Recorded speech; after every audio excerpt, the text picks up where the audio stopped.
So we're here again with channel dark blue, or as I call him, Mo mvwy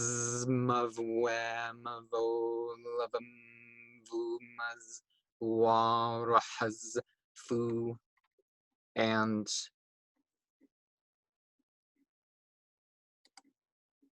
we'll start with asking, what is your understanding of Lughnasadh, or the start of the cooling quarter, or other such mythological themes?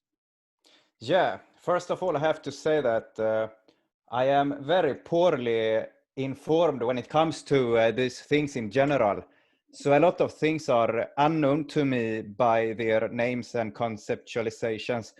But if I am introduced to the different things, I may be able to reason about them. But what you mentioned right now, for example, I am not very familiar with at all. Well, like all seasonals, we're looking at, as I said, it's the end of the brightest quarter of the year on our half of the globe.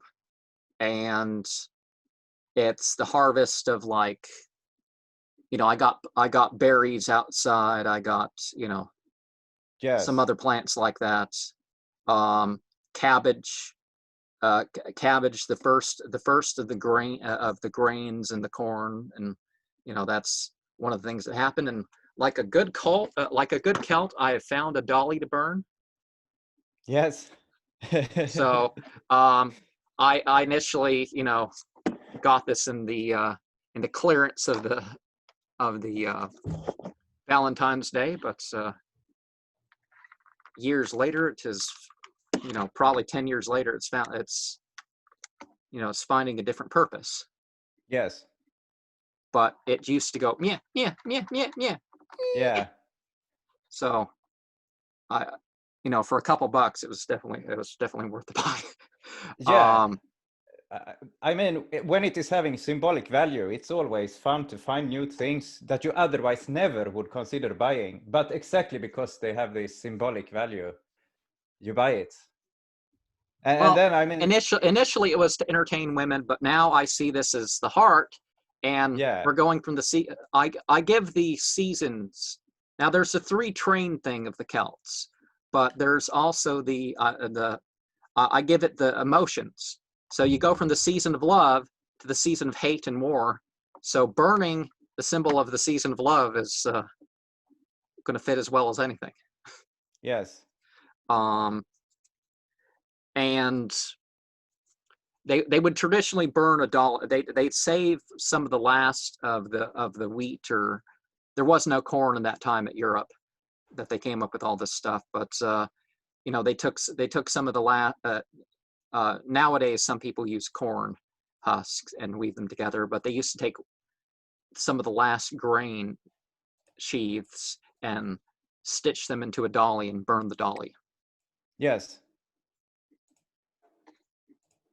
So the chants, and each of these 2 chants I'll go over 9 times, and then I'll stop and get your opinion of each thing that I've selected for today, for this year's story. Yes. We got okay, let me.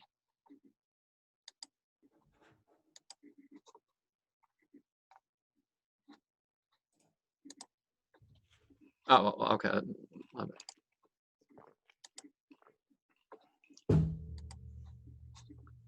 Oh, I'm not seeing my bit.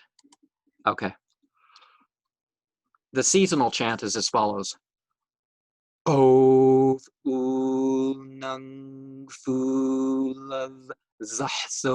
zhzo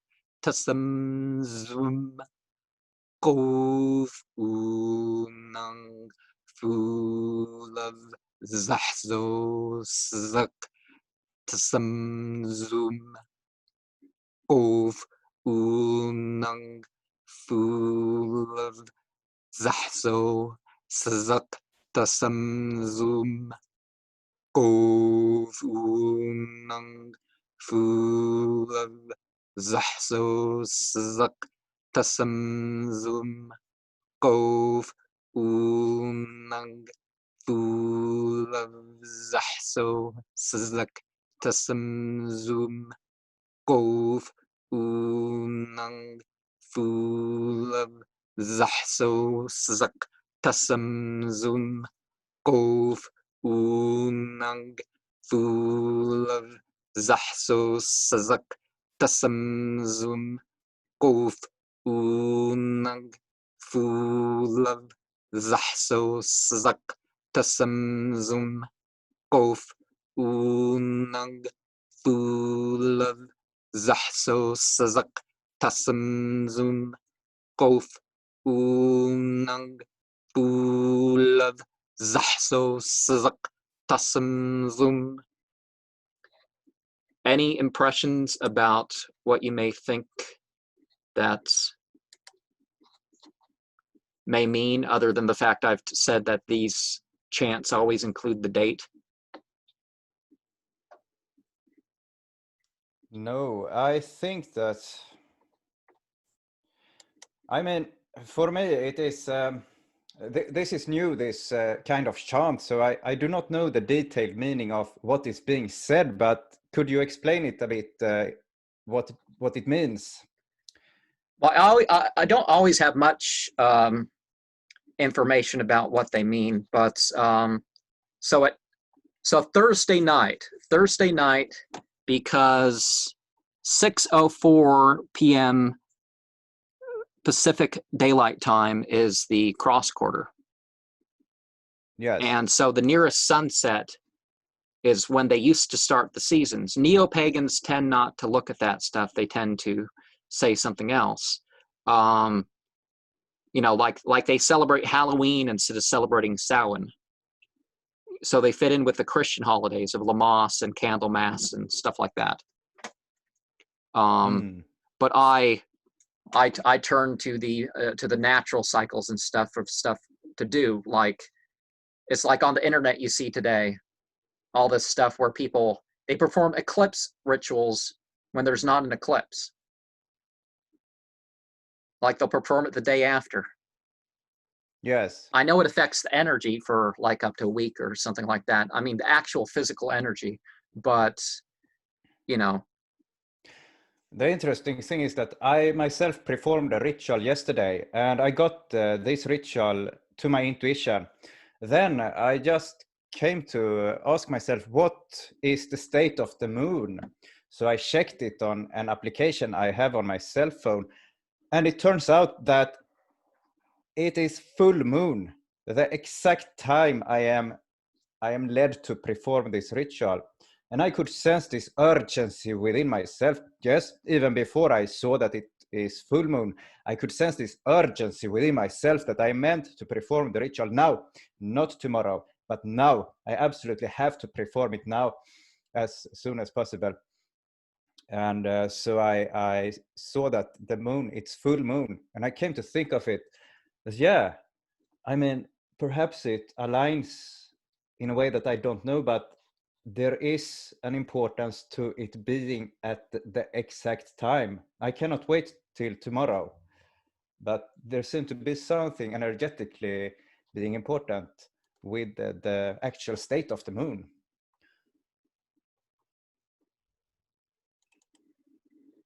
And so that night is going to be the 17th night of the moon. It's the 14th right now. Yes. So the middle of the chant is 17. Yes. Is it a coincidence that you have 17 in the chant? Almost always, at least the number of the lunar date ends up in the chant, whether it's a person or a time of year. You can always find the date in it. Some of the entities, for example, you have series of words and stuff. Like, you may have seen that I have some for all the Goetia, almost the entirety of the a bunch of them from the Grammarium Verum and stuff like that.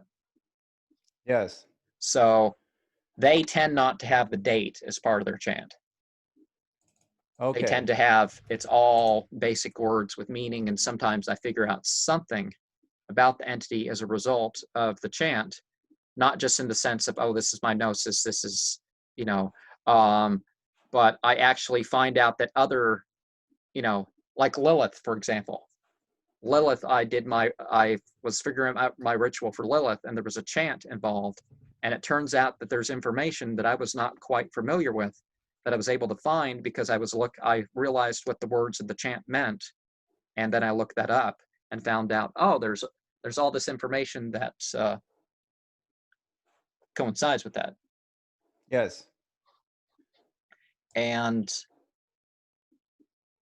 so in past years, I picked this seasonal Lamashtu is sort of a Lilith character, but Lilith is a separate entity in Sumerian mythology. But that's one thing that I've done. And since we mentioned the moon, let's. What do you choose to sing? Is a lunar question. I personally, when I choose to sing, what you ask what I choose to sing?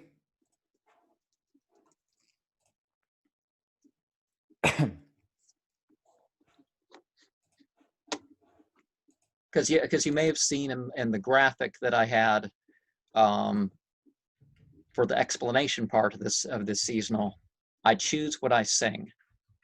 Yes. So I tend to have a lunar question and a solar question. Yeah. Did you ask what I personally choose to sing when I? Yes. I never sing. The last time I sang, I think it was when I was in school, when I was a kid, and they forced us to sing. But otherwise, I have not been singing for a long time, what I can recall. Actually, not. No, I have not been singing. That's an interesting question. I have not reflected on it. Me myself, I didn't get into the whole singing and chanting and whatnot until we didn't have to do it in school and stuff anymore. Yeah. And I didn't have to do it in church and stuff. And after I stopped being a choir boy, that was when I started to get into it. Yes, but I have reflected on the fact that singing and chanting, it is an important aspect of the rituals that you perform. So it is something that I am interested in developing. And I mean, I think that I have done it spontaneously in ritual or similar, but then it is no conscious purpose behind it, but it comes naturally. It is more that, yeah, that I use my voice spontaneously and I come into a certain rhythm. And at some point, I suspect it will cross over to singing if I continue to develop the flow there. But I have not gone that far, really. Well, I basically put singing into the, you may not have noticed, I have sort of a 7 or 8 category magical technique thing, and singing fits in with the Jupiter and the Mars areas of that. Yes. So yeah, you can definitely take it towards both. And I think, for example, this chant, this seasonal chant, one element of its meaning, for example, is the zhzo, and that is translation. So it's similar to the word for death, but it's translation. Yes. And very particularly the August festival was one where they consumed alcohol, and in some American cultures they had a version, and it wasn't always alcohol. There were other drugs that they would imbibe. So translation does fit in that category, but it doesn't have to be in those ends. But may I ask you, what language is this chant written in, or the text that you read? Where does it come from? Lzwvmmh. It's so named.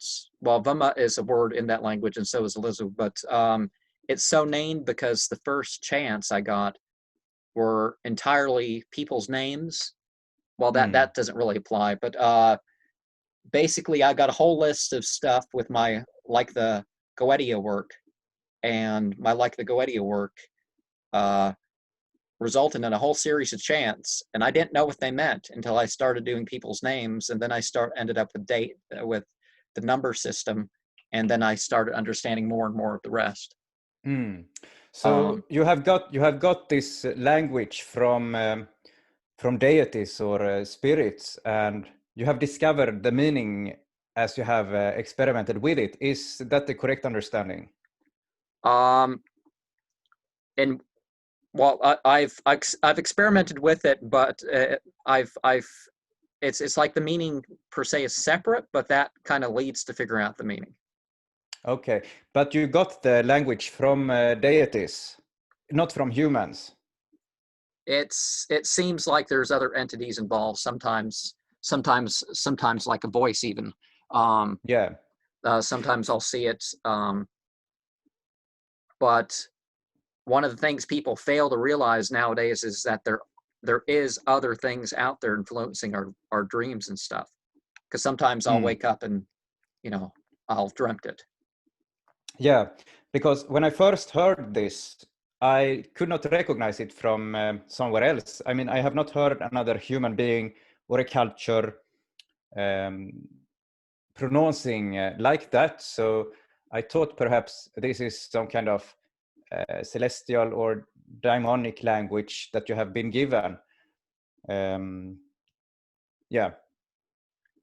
Well, the interesting thing is that it's rather fluid, so it's more movable to one's intentions. I know some of my material you really can't.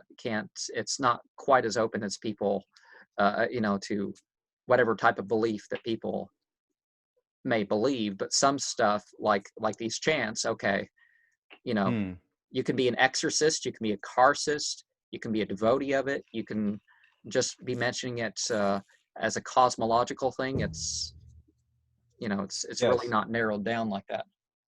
Would you say that it relates to some particular current of magic and spirituality that you are involved with?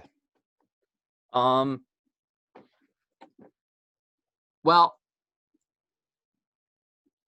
one element that has had, like, almost every human, except for vhlemh, he's the only one who didn't get 9 as part of his chant. He got 8.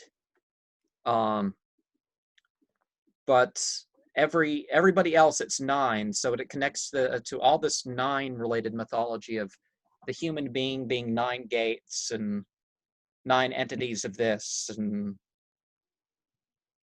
so in that way it relates. All this Ennead psychology stuff.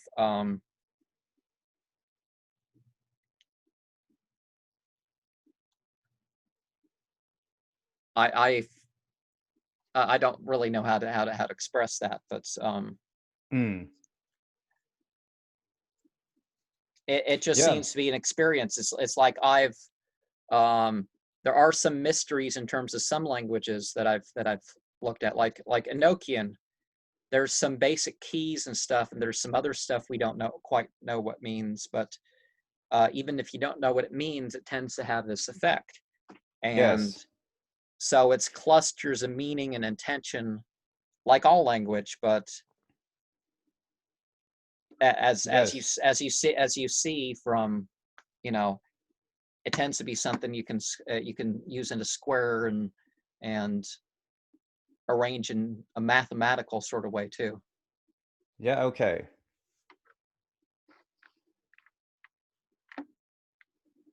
But may I ask more about this language? Well, whether it's a word or a chant or something, as time goes on, we can move on. I'm just recording it and trying to organize it. Yeah, I just am curious what this thing is. I mean, I have not heard the language before. I have heard English. I have heard my own language. But when I hear you talk this language, I don't recognize it from Earth. And I wonder, is it a divine language? that the deities tell you this is how the words are, this is how it sounds, this is the letters and so forth?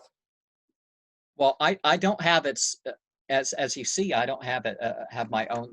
It doesn't have its own script, as far as I No. can see. It's something that I'm writing down using English letters to try to say it, and Okay.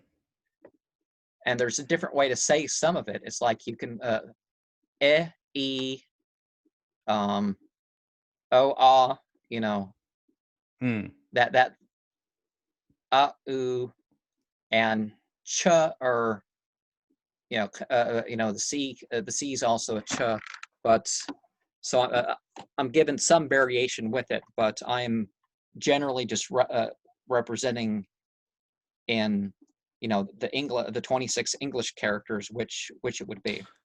Yeah, okay. You tune into the language, but you are restricted by the English language in order to try to grasp this language. That's how I understand it when I listen. Yes. Is that in order to write it down, I at least have to use the English letters. Yes. It doesn't seem to fit as well in with other alphabets. Yes. But that's sort of how it is anyways. It's like if you look at Enochian, John Dee and Edward Kelly, well, English was their main language. Yes. So Enochian was something they kind of understood through English at the very least, although John Dee's English is so good that you have to have practically your own dictionary to, not so good, he's so wordy of an individual that you have to practically have your own separate dictionary just to understand him, even in the English language, even if you speak English. So Yes. I guess I've made my English a little bit better studying Yes. his stuff. Although I didn't have a problem at all with it, but there was a couple words that he's used, in Latin and Greek, and John Dee and Milton and John Milton were people that had basically a level of knowledge that was just not quite capable after that, because after them, there just became too much to learn. There was too many books and stuff out there. You couldn't really grasp the level of knowledge that was available at the time. They were sort of the end of that period of time where you could just be someone who basically has a good grasp of everything out there. You know what I mean? Yes. I may know. I mean, because I they think I know. had big libraries, but there wasn't really much. The level of science and culture and stuff, really, there wasn't really the variety back then. No. So if you had hundreds of books on your shelf and you had more books than any king or queen in Europe, you were somebody that's, Yes.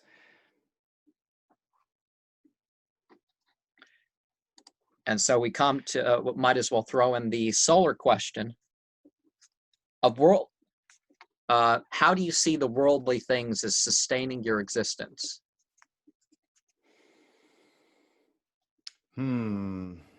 That's a big question, because when you are into spirituality, you want to escape the world.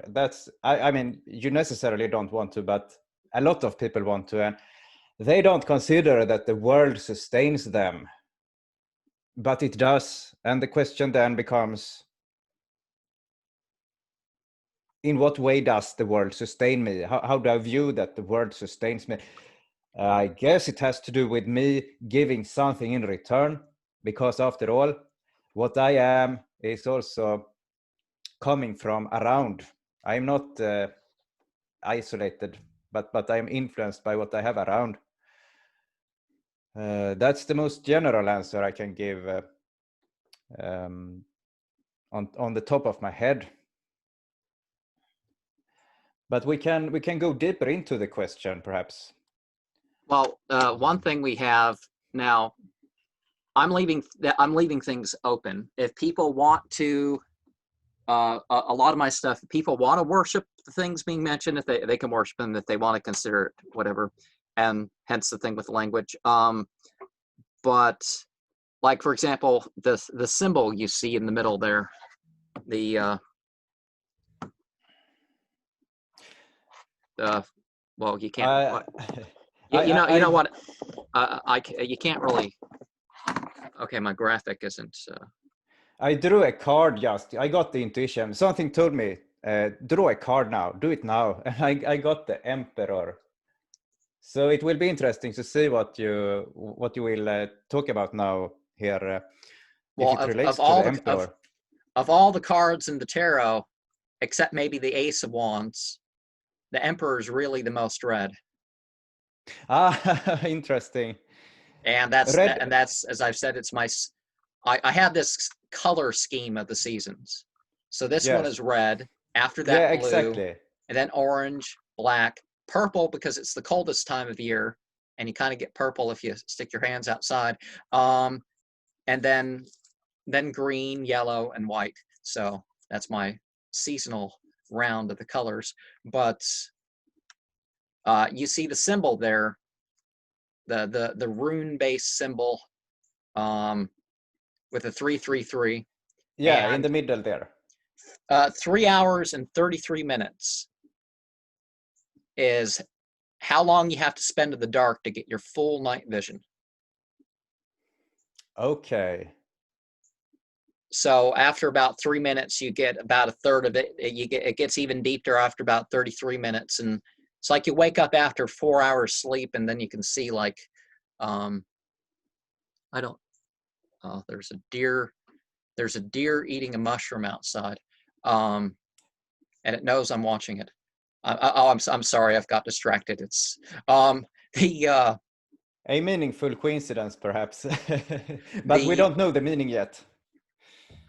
but so basically sort of a site, and it's sort of a, you notice that the runes are inversed, sort of. You have a triple tawiz, so you survive survival through chaos, lawlessness, and injustice, basically. Oh, there's baby deer.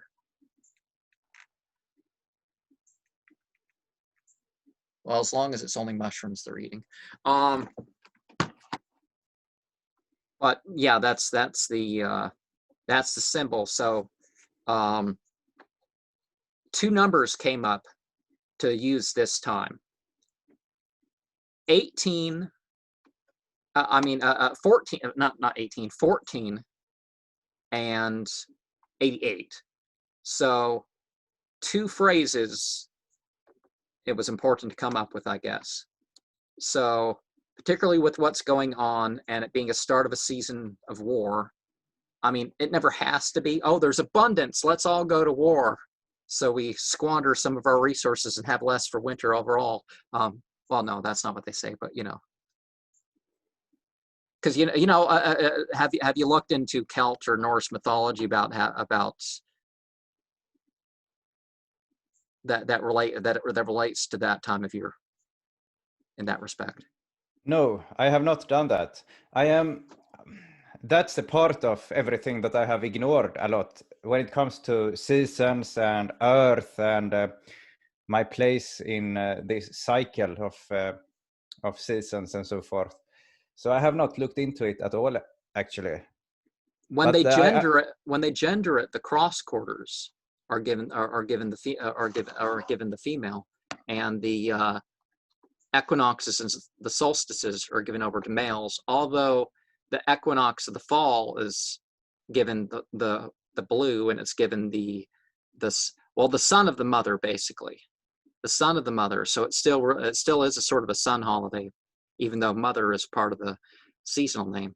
But that's one of the things that breaks down. But first, the interesting thing is in Celtic mythology, you typically have, by Celtic, I don't mean Irish or Scottish. I mean basically Western European from Austria on west, because the Celts invaded Scotland and Ireland. It's not quite the same thing as Scottish Irish cultures. But for some reason, the mothers are the one that start that. So the dark mothers and the burning of the doll of the doll here, so basically using that energy, but like everything, a purity of intention or whatnot towards whatever ends one's part of. And so serial killers is, I've never included that theme in one of my formal rituals before. Maybe something that I brought up randomly after watching a movie or something, but never formally before. So that's one of the things that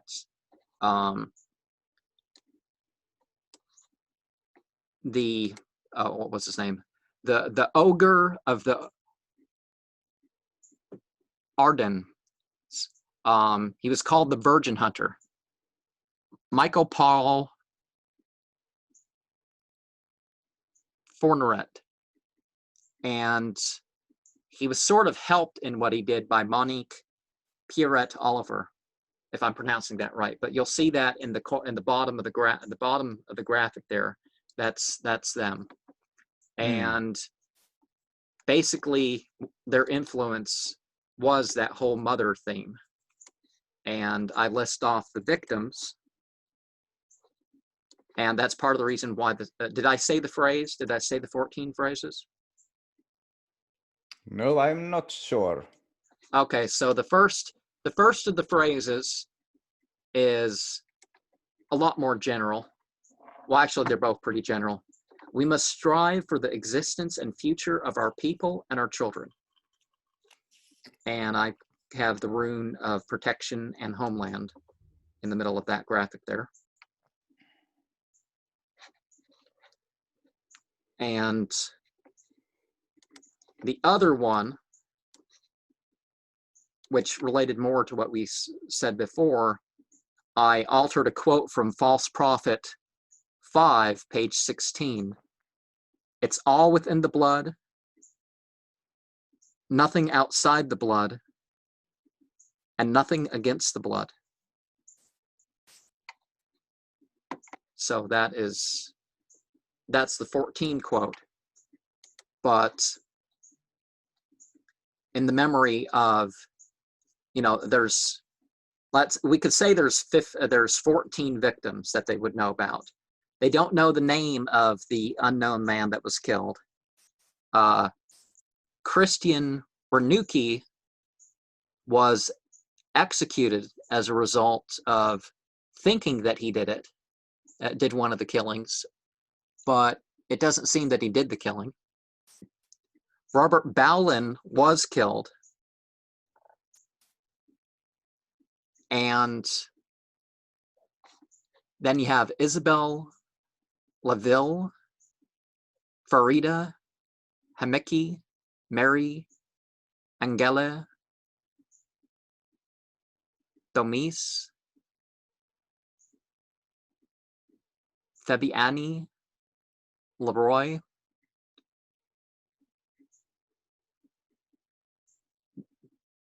Jean Marie Desremelt, Elizabeth Bridget, Joanna Parrish, Natasha Danais, Celine, Saison, Mananya, Thumpong, Estella Mausen. And this killer there, he would he tried to figure out if he thought that a woman was a virgin, a young woman that he picked up was a virgin, then that might be it for her. So they don't know how many, like a lot of serial killers, they don't know how many he killed. This is just a list that seems like this is it. And he confessed to 9 killings. But there's evidence towards these other ones in particular. But yeah, he'd rape and kill people. I'm of course not promoting that. I'm just, I'm mentioning, the energy involved in the memory. And of course, the calling, the chant for Drill Sergeant Gray. If you've heard that before, No. or if you've heard of that entity before. No, I have not heard. Well, basically, I think it's a species, but very particularly the temple. Now I the Greys. Are you talking about the extraterrestrials they call the Greys? Yeah. Yeah, I have heard about them, but only every here and there on YouTube, and read a few articles online. So I don't think it's I don't think Drill Sergeant Gray is an entity. I think it's a type of entity. And Okay. sometimes it shows up in people's trauma. Sometimes people call it up. And I just think it's perhaps a type of entity that it witnesses what's going on. It may actually be the one putting people through stuff. I don't know. Now, it does seem that some people, like, for example, in their self-torturing processes of their magic, because a lot of Temple of Blood people beat and cut themselves. So I've don't indulge in any of that myself. If I accidentally cut myself, it's like, okay, that blood perhaps could be used, but not. I'm not going to injure myself. It's not necessary, I don't think. But that's where the 88 comes in. 88 is related to Chinese good fortune. Yes. So yeah, these 3 months used to be the peak of the harvest season. So good fortune would be a good number to associate with that. So after the chant, Tivb, hvxliv, klti, zpti, which includes more meaning. You got so there's no number associated with this, although every letter can be put into a number. We have heaven and hell. We have presence. You have power. No, oh, not presence. Possession. hvxliv is possession, right? Yeah. Rum is power, and knowledge is klti.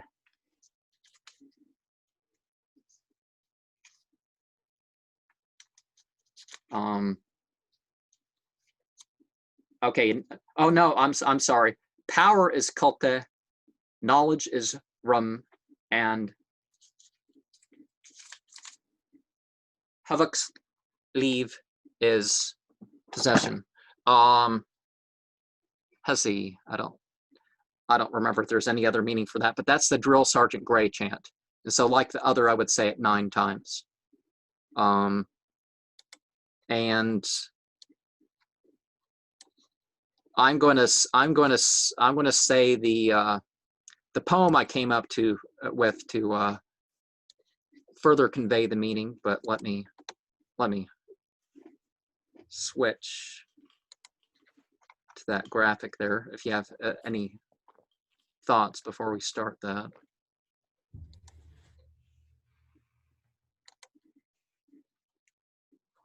Oh, that doesn't help anything. I'm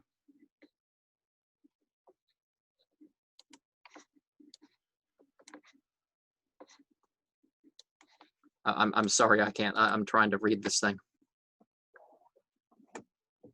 I am the purity of what I imbibe. As with the processes of food, the change in me is not something from which I'll hide. With traveling flocks of scavengers and predators, the power runs through inside. By silence and fire, the mystery of the vulnerable humans are unveiled in this hour. Reptiles and amphibians are not the only ones preparing to abide. Hate and war are means to control, and now is not the time to cower.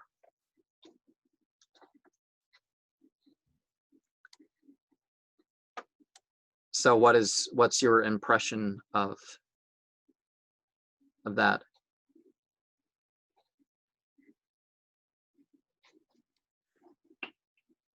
This relates to a season, if I'm understanding it correctly. Yeah, all this stuff that I had on that graphic that I yes. on both these graphics relates to the seasonal that I've composed. Yes, my impression is that it relates to, my sense is that it relates to the nature of things and how you are bound to it and have to play with nature instead of ignoring it, because otherwise now is not the time to be a coward, as you said in the end there. If you fail to grasp the nature of things, it's not going to go well, but it is cowardice that is having you ignore the reality of things, because it is easier to escape with your mind instead of facing reality.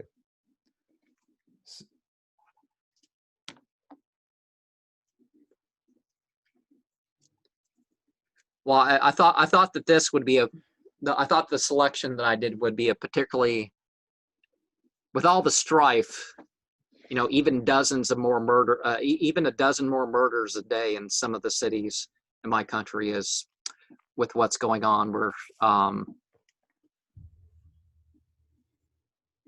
you know, I thought it was an important theme, and of course, yeah, some of that, you know, the reptiles and amphibians are preparing for their hibernation, except this one behind me, which behind the view of the camera, that is, you know.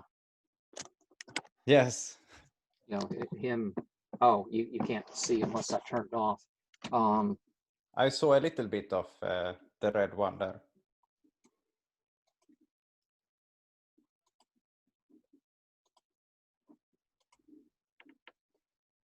But yeah, that's that turtle over there. Ah, okay, you meant a red one. But the ones outside are preparing for winter. So, yes. When it's dry enough, the turtles and the reptiles kind of make their way uphill. That's an interesting thing they do too. I guess they're preparing for some big storm that's going to flood them out. Because they know, oh, it's been a long time without rain. This could be a big one. Yes. But yeah, in this area, maybe that's giving my narrowing down my location too much. I don't know. But vultures. There's a lot more vultures all of a sudden for some reason.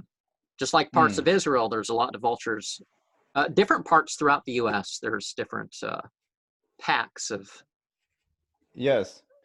For some reason, vultures are increasing. Sometimes this is like right before a war. Nobody seems to know why, except then there's a big war and bodies everywhere. And interesting. You know, on one hand, that wouldn't be too bad. On another hand, I don't want that to happen. You know. No.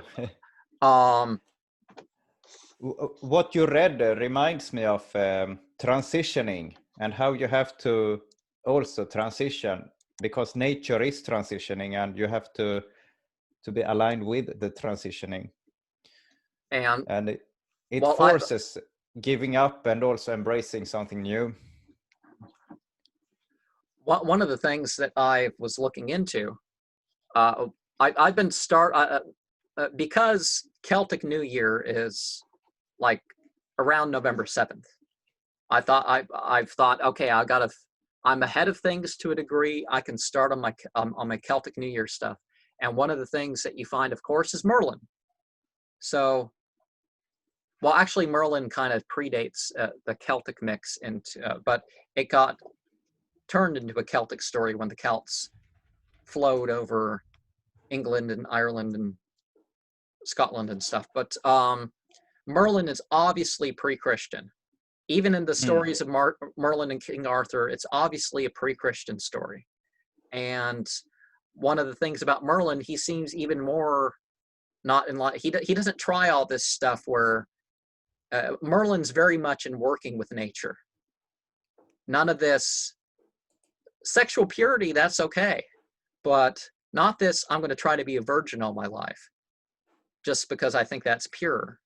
Because they talk about, oh, I'm going to be even better than having a good wife. I'm going to be a virgin. It's like, okay, you can think that. But Merlin knew he could work with anything. You know, any entity of the forest, any whatever. And to some respect, that's sort of what I have. I can mention. Who knows? I may have a lot. I may have kept most of my subscribers if I just didn't have a variety. But that's not my point. It's my spiritual journey. I'm conveying what I'm conveying. If people are patient enough to wait for some other type of material, but I can refer to any mythological system and use it to some degree. Yes. I have a similar way of going about my personal spiritual journey, that when you enter YouTube, it is very compelling to try to adapt to what you think other want to see in you and other people want to see in you. And it is seductive because if you conform to the expectations, I mean, you win their recognition and approval, and you may think that you have evolved spiritually because of the recognition of other people. But when in fact you have to find your own way, which will not at all conform to what a group of people expect. And so my personal way has always been to break free from these adaptations that I try to do. And I guess it's similar in your case, that you don't bind yourself to a group of people who are watching your content. Or, you know, even without the social, even without the internet, there's always the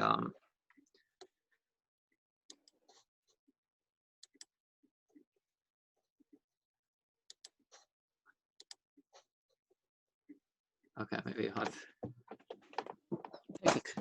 let me hold on. Let me pick a color that's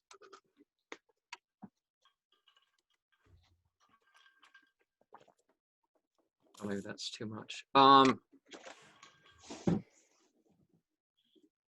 But it's like I can talk to different people. I can attend meetings of different groups, and it's like I'm not being dishonest, and I'm not being like, oh, I'm going to change my religion every week or something. But you know, I can speak in the terms of different cultures, and there's and different psychologies and all that. Yes.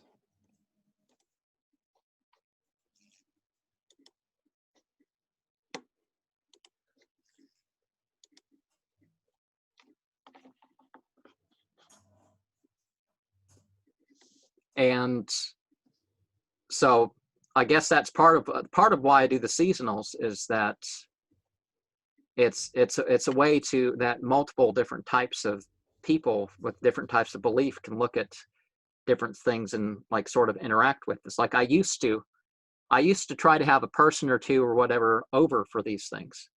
And you know, the 15 minutes or whatever it is that shows up on the screen, you know, these things can go long into the night, the discussions and everything else. And I guess this is part of what I'm doing this time versus my separate little video, is that I'm giving an opportunity to have a discussion over the material. Now, yes, if you don't want to stay, I am going to go over a translation of each of the verses I intend to, and if you don't want to stay for all that, that's fine. But like, for example, what did I choose? Okay, so hate, the preservation of scripture not being preserved, and well, that's basically what I've got, the three themes in terms of verses. Like last seasonal, this was off screen. I don't, you know, I don't tend to have like, I don't tend to record everything, and there's certainly stuff with experience. It's like I try to relate my experience afterwards or during even, and I'm not sure if people quite get that that's what I'm doing. It doesn't matter. I know what I'm doing. But there's stuff that sometimes you can't express. Sometimes you can't even. You can express it honestly, the type of thing that went on, but you can't really convey it. You know what I mean? Yes, any type of analysis or trying to understand it more in depth by the way of talking about it will only be it is like you're not in the experience anymore. You lose it. What is enough is the experience and the expression of the experience. The experience and the expression of the experience is enough, but I have discovered that I want to go in and to think my way through the experience I had, as if that will lead to something better and to the same experience in the future. Yes, it may do so, but the living experience is so much more deep and nuanced and full of dynamics that if you try to limit yourself to thinking about it, yes, you may only have that experience again, and that's all. Only that experience. There is no dynamics to it. It dies. You repeat the same old, and it will get boring, and you will seek something new. Instead, just let the experience happen, and that's enough. It's enough to have the experience happen and to express it. And to make art, to edit videos, to put it together is a way to express it. But I don't have to add all the thought to it. Yeah. Well, like some of my poems, I'm describing like the verses and stuff that I'm referring to, but I'm also describing my experience of it. And then people's like, wait, where's that thing about the blue crown? And oh no, that's not in the verse. That's my experience that I was having during the ritual. Yes. And even the most it's like the highs that you can experience in rituals, like you can't quite describe them. I mean, No. It is like an on and off switch. You enter the high of the ritual, the experience, which is beyond words. And it's not very mystical. It's just that it is an experience that is difficult to explain because it's so deep. But anyway, then you have it. Next day, 2 days later, you don't have it. But what you do have is a lot of thoughts. You want to inquire into it, to think about it, to try to explain it, and so on. What was that thing? Yeah, how do I explain this, and so forth. And that, yeah, then you have and switched off. if it really it can be spiritual without getting to this extent, but it's like sometimes there's those experiences where it's like it goes beyond anything you can. There's elements that go beyond what you can think about. Yes. And if it goes beyond what you can think about, then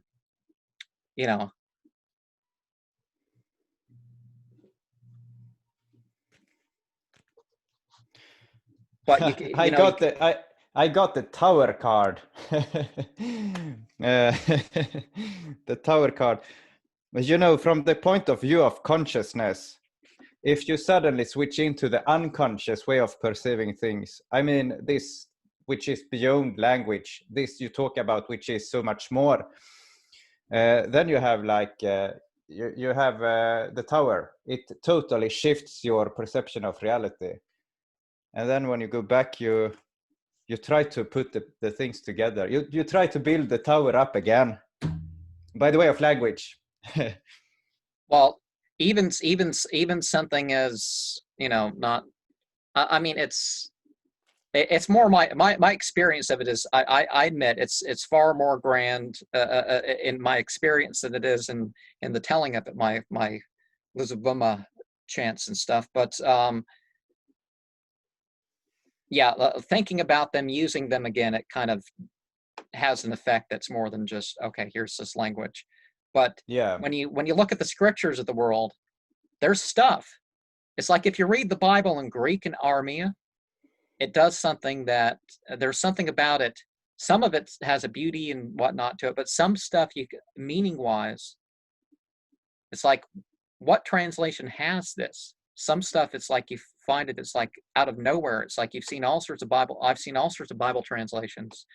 I haven't read through too many of them in entirety, but there's stuff that's like not quite translated. And when you listen to it in the language, I mean, the Quran doesn't have the issue that the Bible has with not knowing quite what the words would mean as a living language and stuff like this. But there's stuff that if you read it in Arabic, there's meaning that comes through that you don't quite get. It's like there's stuff like, it's not saying that God's not guiding people. It's saying they're not taking in the guidance.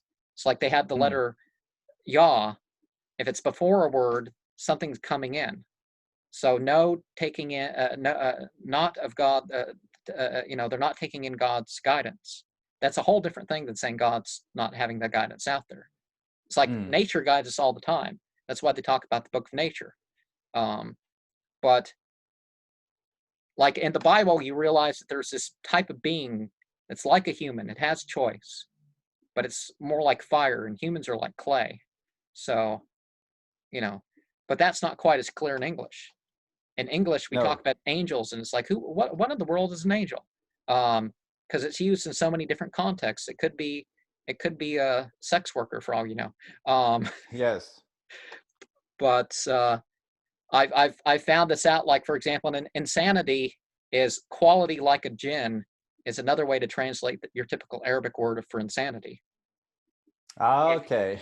If you know Iblis, if you know the root for Iblis, you find 5 more verses that hint to Iblis that you don't see in your typical translation of the Quran, even though they're not really trying to hide anything. It's just, if you look at it with Arabic, you're looking at something, you have more access to more meaning than you're going to have picking up any translation.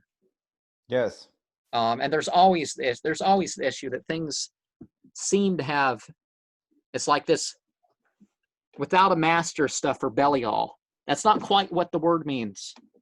No, exactly. I have come across some source pointing it out that it does not really mean that. So, yeah, yeah. What's up with that thing about without a master?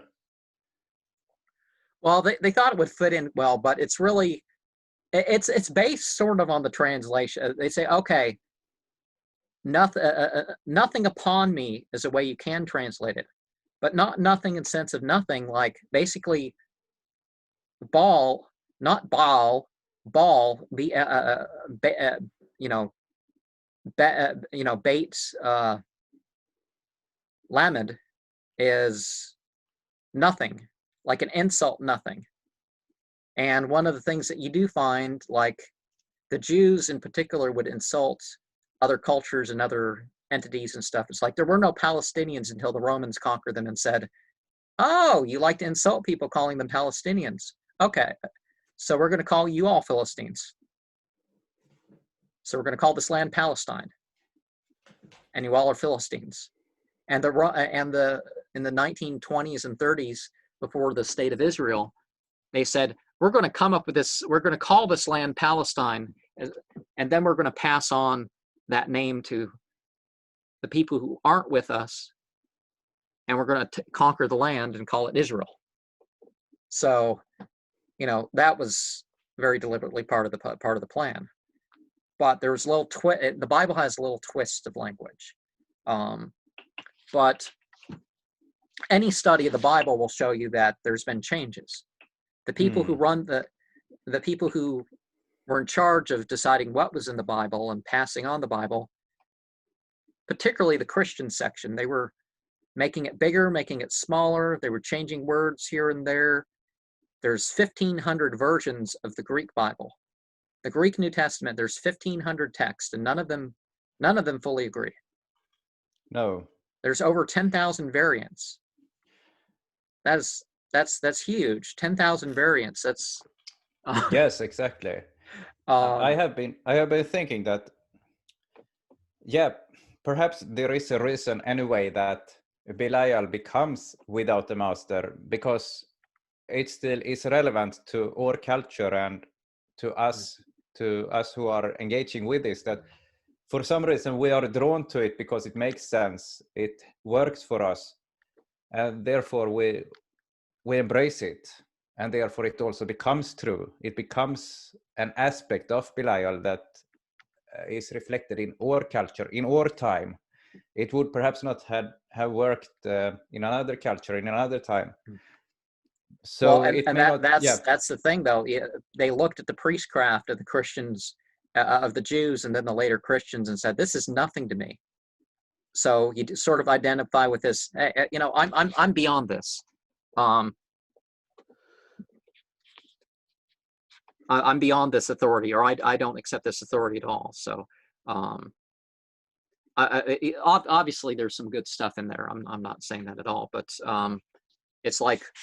I'll share the since this is what I'm doing here. I'll share these 4 verses, a translation of these 4 verses from the Quran that relate to the view of what happened in the past with scriptures. So we got, I'll just pull up this thing and then I'll.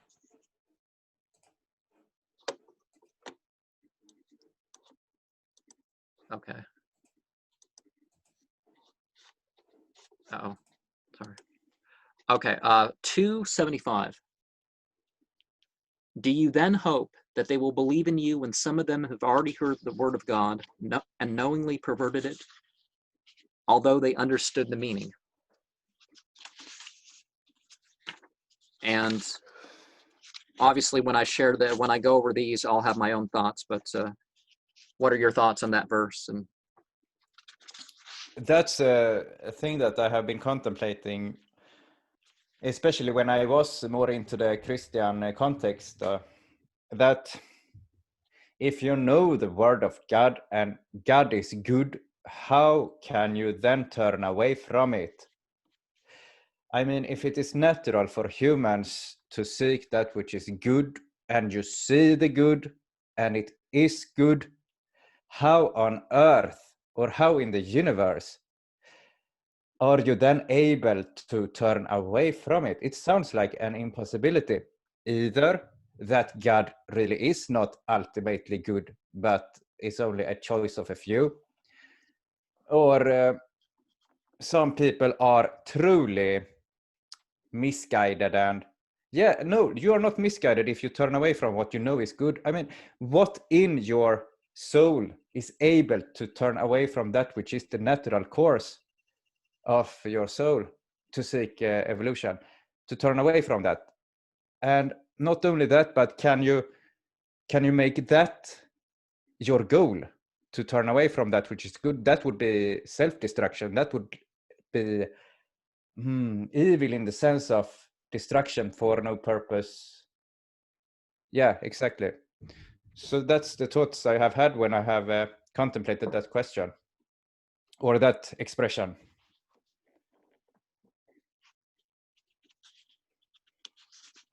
And well, that expression fits in more with this next one, 446.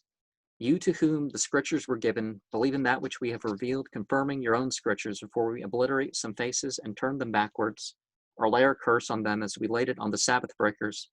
What God ordained shall be accomplished. It sounds like a war between gods and scriptures.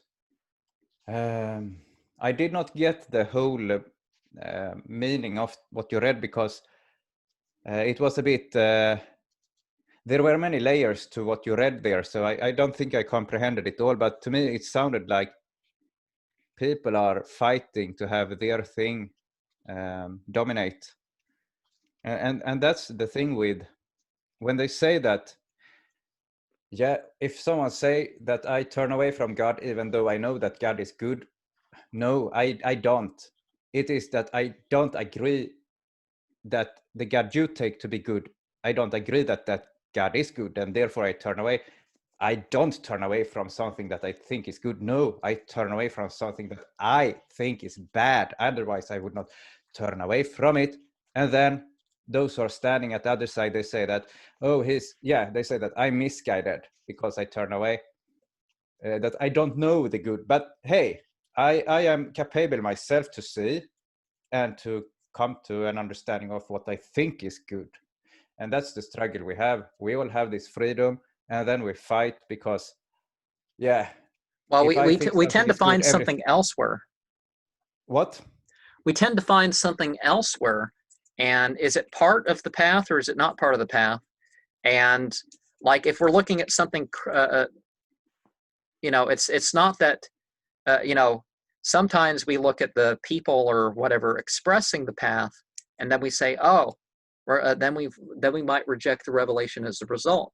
It's like I do think that there's revelation and inspiration in pretty much all paths, either directly or indirectly. But yes, there's some stuff mixed in and you don't know. It's like if you read the Quran, you probably and you really think about it, you're going to realize that the Shia and the Sunni and the Sufis and stuff, there's something going on there that's not quite supported. And I think most people I think a lot of people reject Islam because of the sects that have arisen, because people want the power, or they want to give up and say, oh, we like this leader, so anybody who doesn't accept this scholar, then he's not of us or something. Yes, and yeah. And then you see people making mistakes that have nothing to do with the religion, and then you're like, oh, is it part of the religion? I want to reject the authority of that experience. That well, because that's really what these religious sources are. They're supposed to be experience accounts. And I guess they're people aren't going to like some people don't like the word magic because, one, they don't kind of understand the broader context of the word, but basically religious scriptures are magical manuals to a degree. Yes. Because if it's the change of consciousness, that's what you're doing. If it's otherwise, then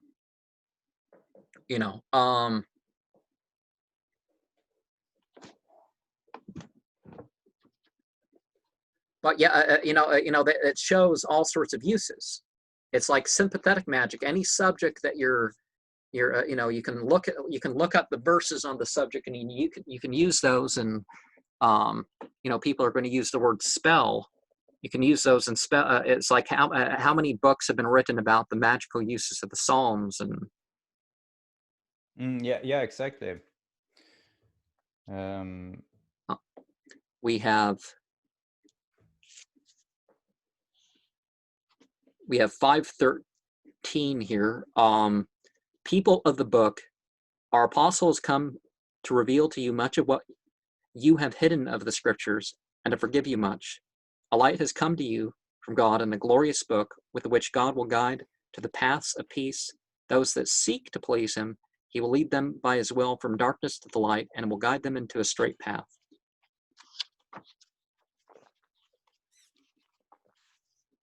So what are your thoughts about that one?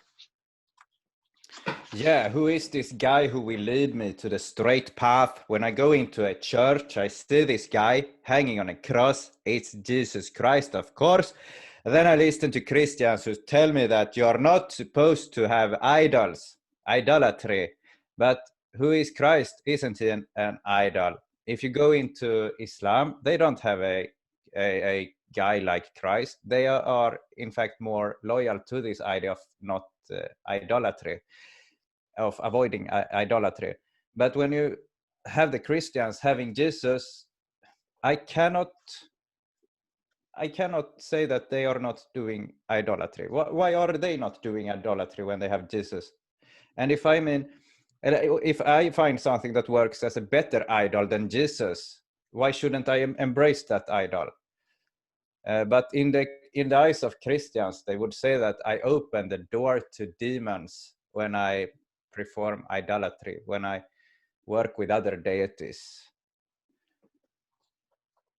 I think I lost the initial question a little bit there, but well, yes. sort of related to my overall theory. This verse kind of points to the shouldn't, with all the information out there, one doesn't need the Quran to figure this out. But it's like Zarathustra, Jesus, all the every other entity, they don't come saying, oh, I've come to found this new path, this new religion. That's not quite what they're doing. They're saying they're even quoted as saying, like in the Bible, I came not to restore any letter of the law, but to refurbish it. Plahrose means refurbish. So Jesus isn't doing away with the law. He's restoring it from what has been done to it. He's bringing out in the open what was kind of kept among the people. So Jesus in the Bible is less of a savior. In his own words, according to the Bible, is less of a savior God and more of a, you got it wrong, but God's given us a chance to get it right. Yes. Because that's what people do. It's all, let's use this different language. It's like there's somebody who won't talk to me that I talked to for years because they joined a church that, it's like, I'm gonna bring this. I'll try to find it here. It's like there's a passage in Isaiah. If you're going to play this game of if you use a different word for God or something like this, so Isaiah Yes. 65:12. So if you say, oh, we use the word God, so if you use the word God in another language, it doesn't count. You're not referring to that. I don't think that's the same thing. Like all these people, Jinn, fairy, Davos, they're the same type of being. They're just not, you're using different languages. So this word Yes. here, I'll say this verse. It's quickly here, but you'll know. Watam Asbi Yahweh Hush Kachim At Her Kachi Har Kim Lagad Shol Chun Wah Mammal Ain Lamni Mum Suck. And it's saying that, oh, you're forsaking God as a noun and verb, and you're ignoring the holy mountain, but you're setting a table for luck and a mixing bowl for destiny. But if you look at the words there, it's saying don't worship God and many. God, don't worship God. So if you're going to play this language game, doesn't the Bible say not to worship God right here in Isaiah 65:11? Yes.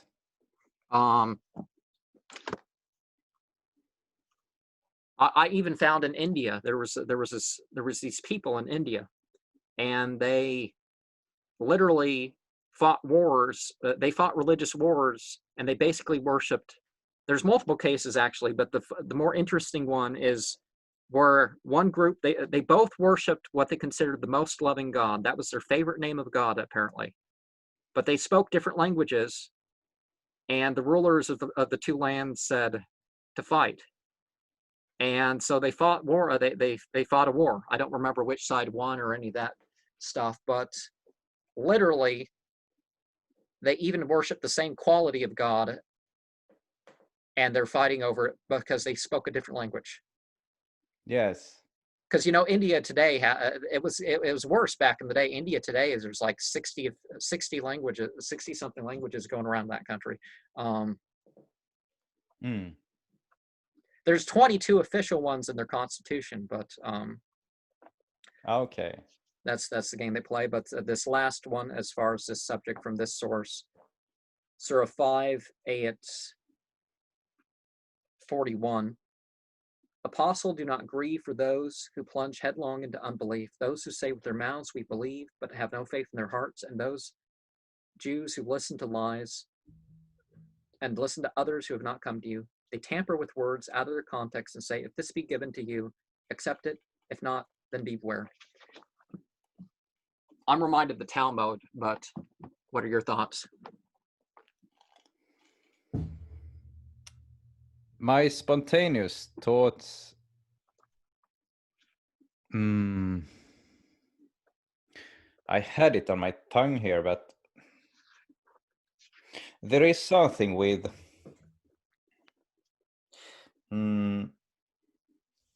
so much attention goes into avoiding things that are not of God.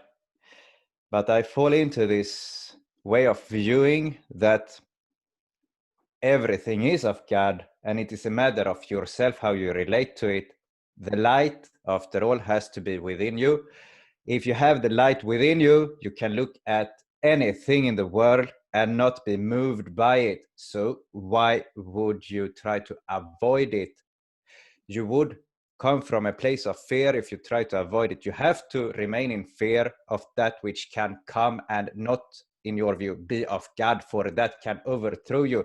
Then you have not found the light within yourself.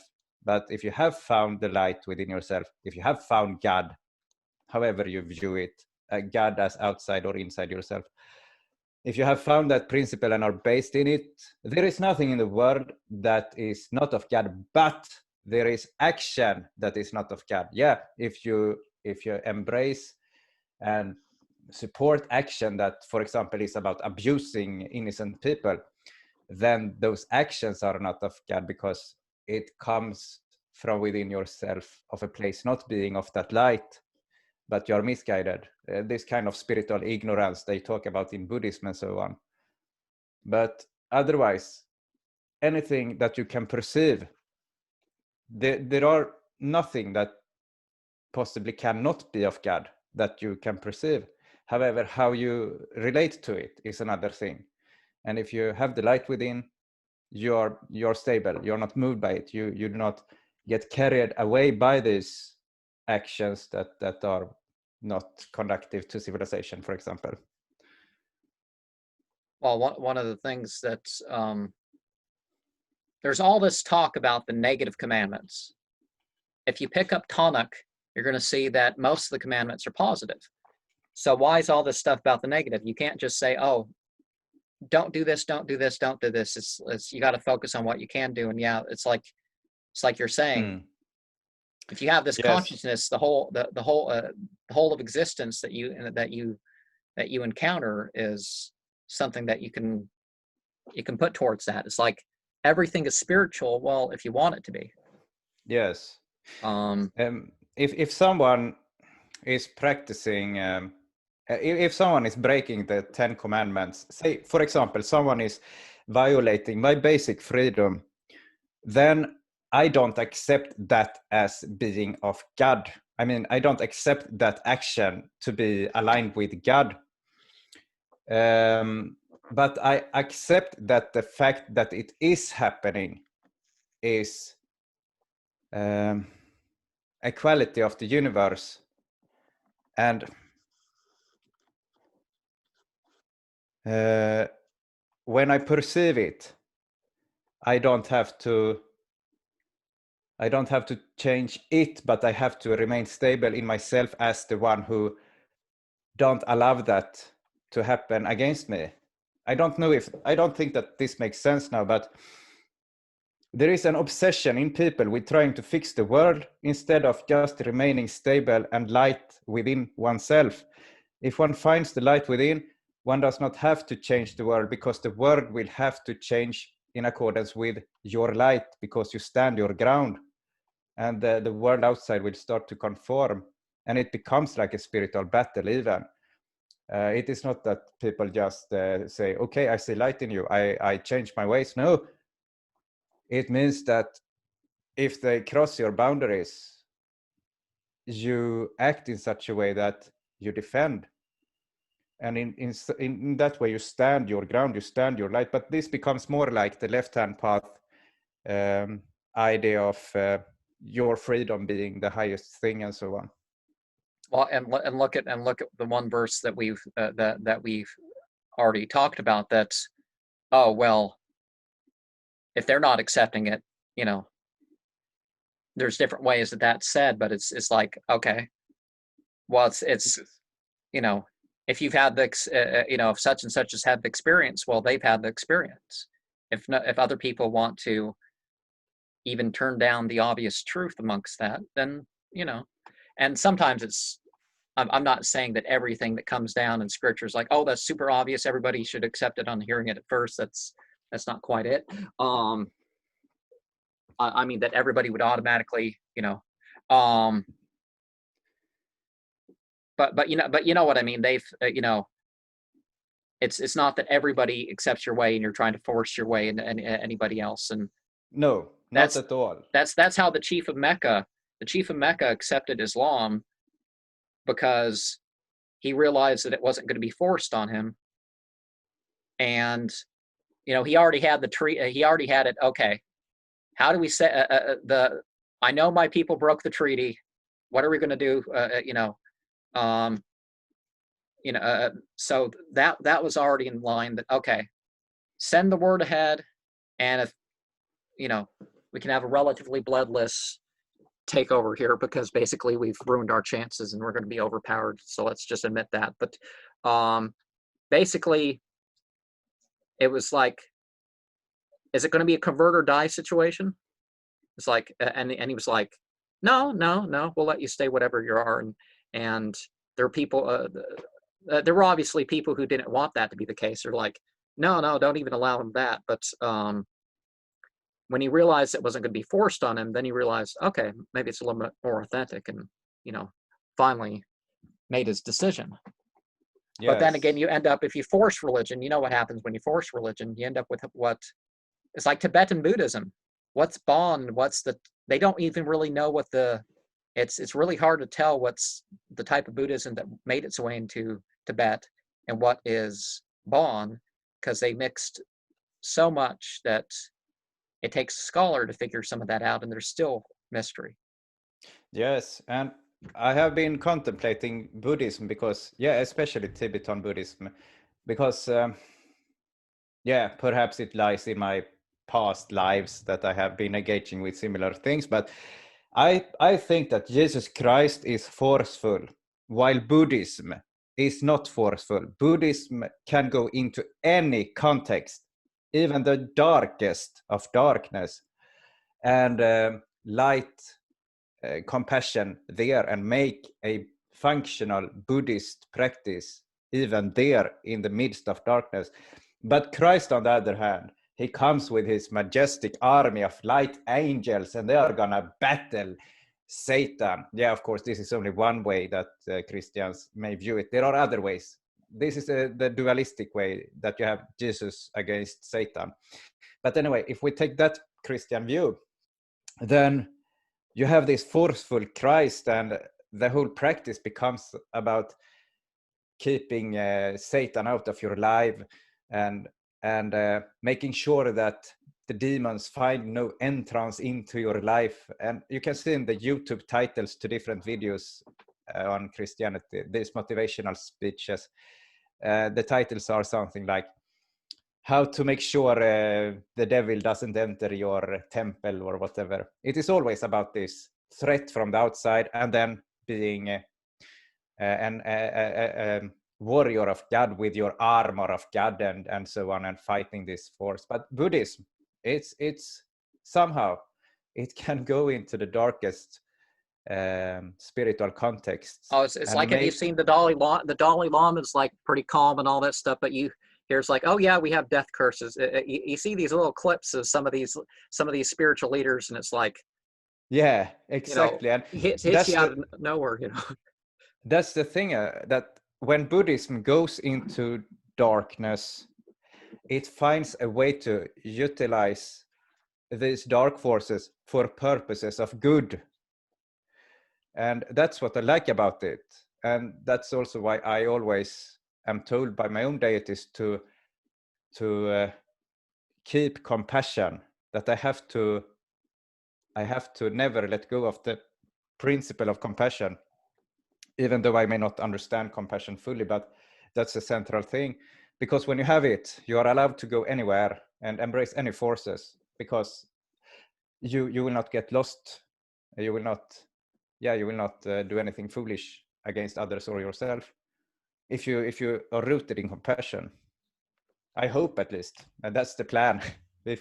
We will have to see in 20 or 40 years, when we are still posting YouTube videos, we will have to see where we have come. Well, there'll be more. I'll certainly have more books that are outside of the range of being blocked from copyright reasons to present. Yes. A lot of my books, you don't know sometimes. They do this stuff with reprinting that you don't know what they've done to it. So aside from not showing the actual physical book, you don't know what you can share, because you can't tell what they've done to it.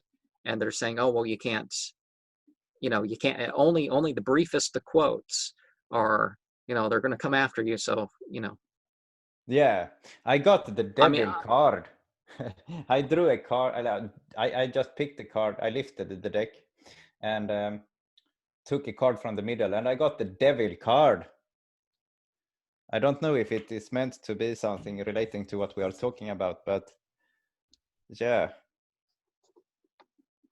Well, one of the things that has happened, aside from trying to, okay, we have to have more saints, we have to have more holidays and all this other stuff, because we're trying to mix this stuff, but yet we deny it, and it survives because you can't, forcing religion is really not something you can do so much as something is going to survive that you're not going to get in persuasion. But the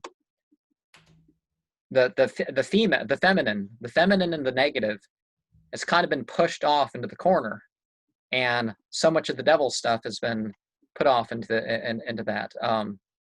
Yes. But as you're saying, for the fulfillment and the purity that runs throughout of purpose, it's like, yeah, that you can just use your intentions and your principles and basically live life with what you have wherever, and but going on further into the verses here, and as I said, if you want to drop off at any time, I'll just read off what's left when you're gone. But so don't feel obliged to you have to stay for too long of one. Yeah, we can continue a little bit more. One of my favorite 3:16 in the Bible. I don't believe the authority of this part in particular, but it's really my favorite 3:16, because John 3:16 kind of is very theologically problematic for me, and it meshes with my Luciferian character of my own salvation by my own means, and that sort of well, that's I can put it in other words, but you know what I mean.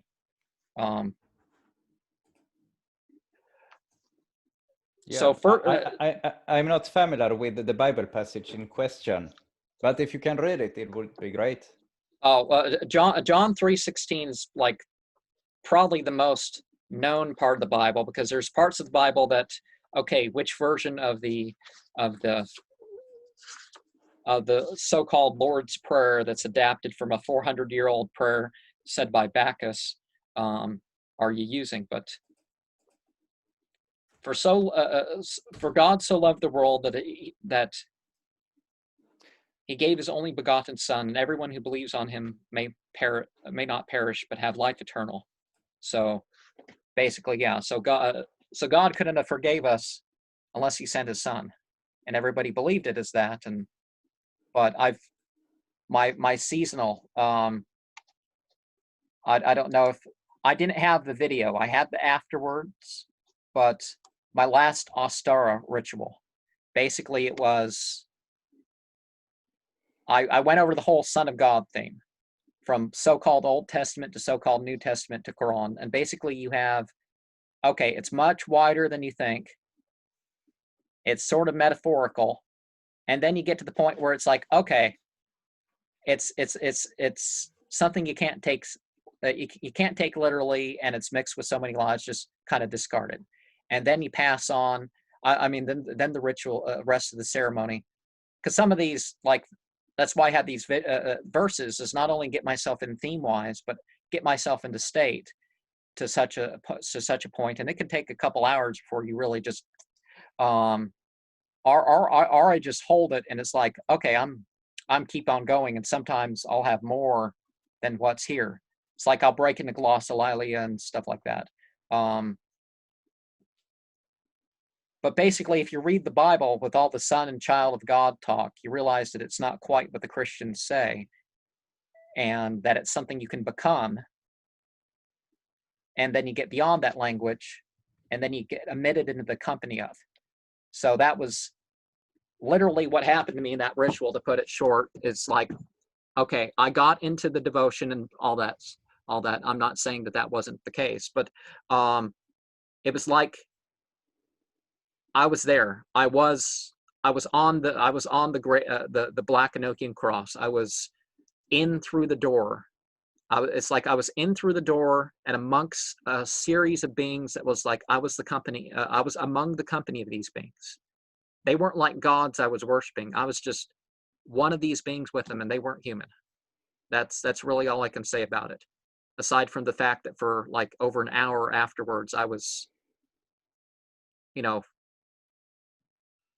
if you didn't know that this sort of thing was capable through spiritual practices, you would think I was high on drugs for hours that night. But I mean, my eyes were literally dilated. Some of my after videos, you can see that my eyes are literally fully dilated, and it's like you feel these feelings sometimes. It's like I remember the first time I felt like you get all I got all hypersensitive. I felt all sorts of feelings, and people think it's like, yeah, you need to stop doing such and such drug, but you can feel like hypersensitive, pleasurably hypersensitive, not like some painful thing, like, because there is hypersensitive, painful situations, but like pleasurably hypersensitive. And you feel like the table, the floor, the carpet, the chair, like the inanimate things in the room love you. Yeah. And Yes. I can I tell you something that I think relates perhaps a little bit. I was on a walk, and I have this. I attend to my personal deity, and so I perceived her through vision. Not that she was walking with me in this world. Not like any kind of hallucination, not at all. But I perceived her in my inner vision, and the path I was walking through the forest in this reality. Simultaneously, I was walking through another path in another forest, in another realm, some astral place or something. And my deity, she pointed at a bush, and she told me to stretch my hand into the bush. Yes, my astral body, my spirit body over there in that other realm, to stretch my hand into the bush. And when I did, I could sense how all of this compassion came out of the bush. The bush really loved me, had so much compassion, and so forth. That's what was an interesting thing, because, as you said, you can sense the things around you, the floor and so forth. And so I came to think of this experience I had with my own deity when she told me to put my hand in the bush and to feel the compassion the bush had for life and for me and for everything. but yeah, the motions working with this one, relate to the quotes. You're working with the power inside of you and outside. There's a power in you and outside of you that you got to work with. You're not disagreeing with it, but you realize there's something to protect. And like I've said before, and that's the problem with a lot of paths, is that I really consider religion to be mostly family. It's not some ritual or some book that you pass around. It's mostly about human relationships, and so protecting you and yours.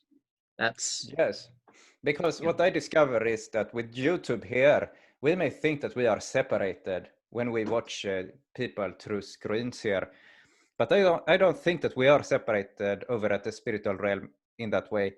And so on YouTube, it becomes like different spiritual families. You have these light and love spiritual circles, and you have the YouTube occult circles, and yeah. So I think that it is not the knowledge that is binding people, really. It is this family aspect that we all come together. And for example, E.A. Quetting is talking about how collaboration and networks are central to all of this. Those are two groups. That and Unicult is very specifically use this family language more than a lot of them. It's like J.D. Temple. How many times on his shows does he mention light in the darkness family and stuff like that? So the spiritual family connected to his channel, and some of the other Quetting channel contributors, they've used that language. And yes, I don't think it is a coincidence. I don't think it is random. I don't think or let's say it like this. I think there is a deeper meaning behind the choice of this language. A meaning that perhaps is not fully understood, but yeah, it's probably rooted in the spiritual in some way, that we all connect, and that we who choose to walk this kind of spiritual path, we come together by the way of technology. And this is central, that we do come together, and it will inevitably have this family effect. so one thing, okay, we have 2 Timothy 15:16. And that from a babe the sacred letters thou hast known, which are able to thee to make wise to salvation through faith which in Christ Jesus. Every scripture is God inspired and profitable for teaching and conviction, for correction, and for discipline, which is righteousness. Oh, I guess the next one, the complete may be that of God and man to every work goodly fitted. So it's interesting that that passage kind of I didn't rearrange the English too well with that one, closer to word order. But the thing with that verse, I think, is it kind of leads you to question a lot of the content of the Bible. Is how does that fit into that?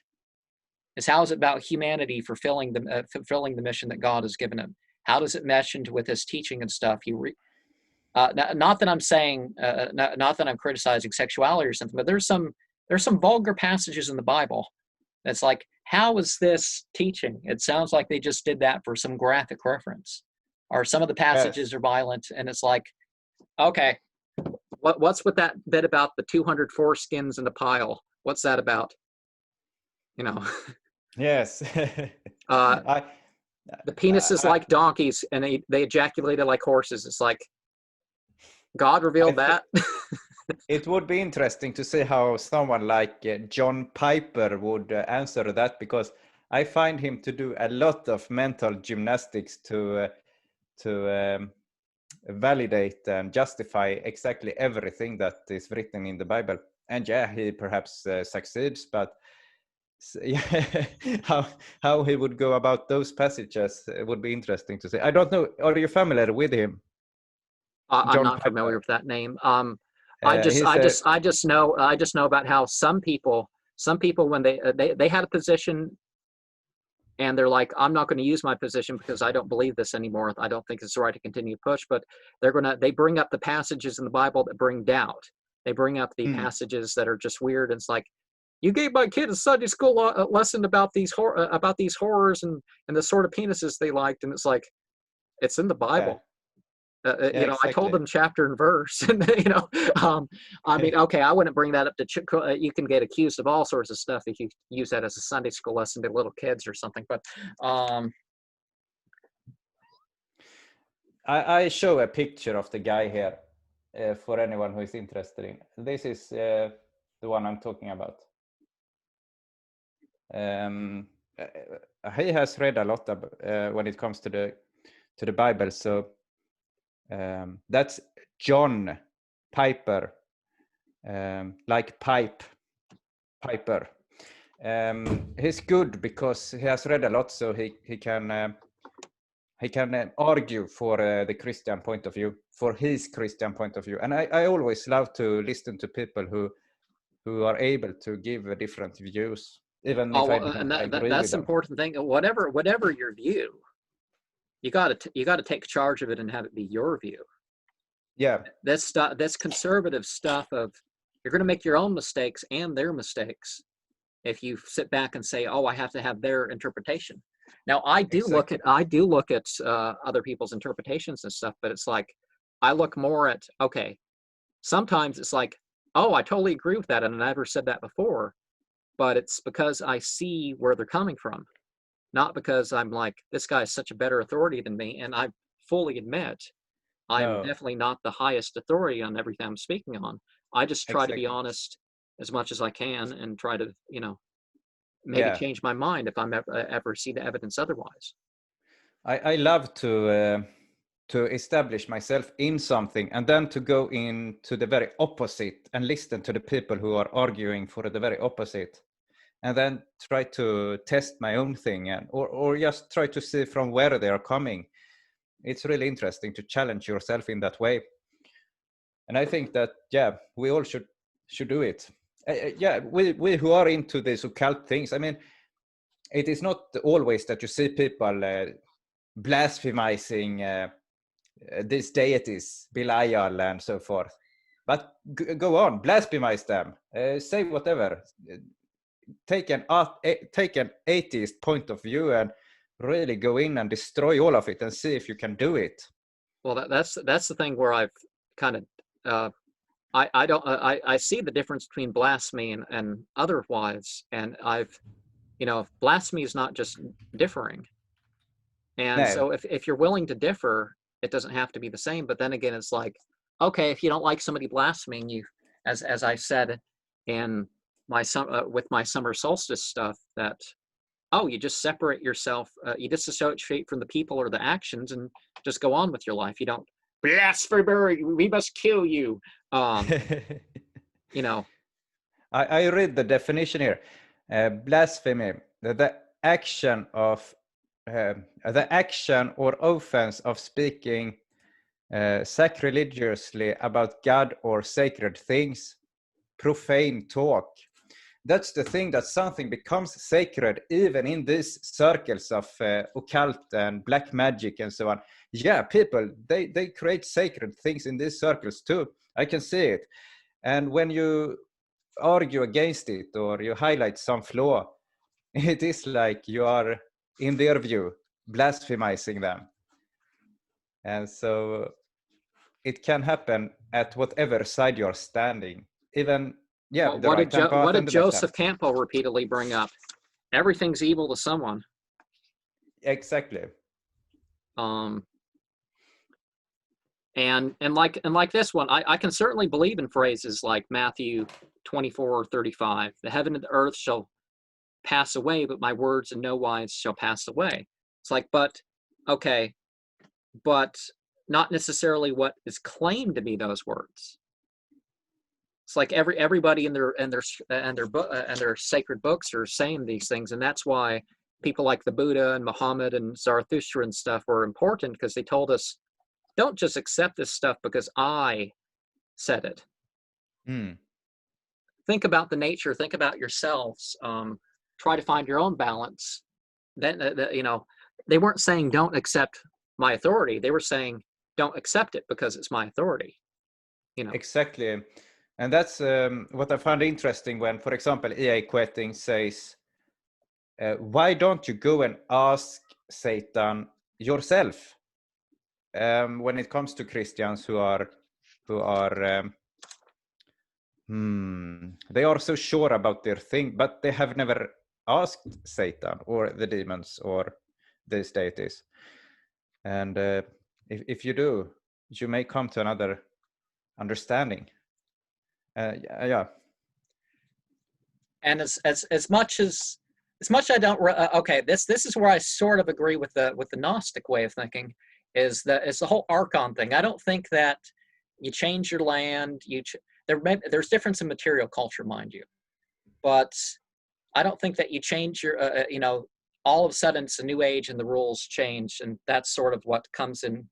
You got Matthew 5:18, for verily I say unto you, until shall pass away the heavens and the earth, a letter or one mark shall no wise pass away from the law until it all be fulfilled. Until it all come to pass, not fulfilled. But that's why certain things have their purpose for their time. It's like, I understand why the Israelites why they wore the blue or the purple thread. You know why they wore the blue or the purple thread? No. Because they were telling them in that day Satanism was very widespread in Northeast Africa, Southern Europe, particularly under what you'd call the Yazidi, but Yazidi is a broader term than one culture.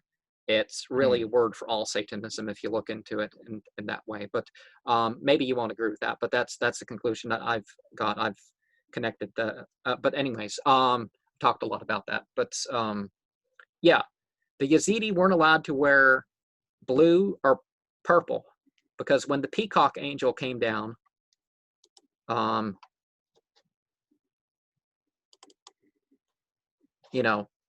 it's year 6,770 for them.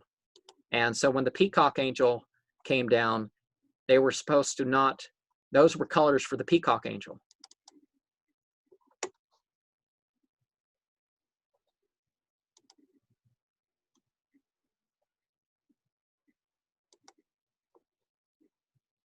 Oh, did I? Okay, I still have this open. So they didn't wear that. They didn't wear that. They didn't wear that color because they were saying we're not Satanist. So Satanists are banned from in the area are banned from wearing this color.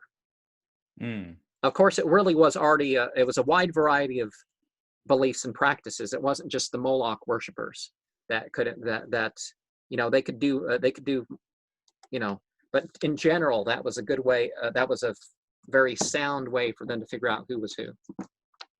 Yes. And no mixed fabrics. I don't know what that was about. Some stuff could have been the case back in the day, but sometimes the rules change. It's like we have toilets now. We have different animals and stuff in different areas. We don't these local rules don't quite mesh anymore.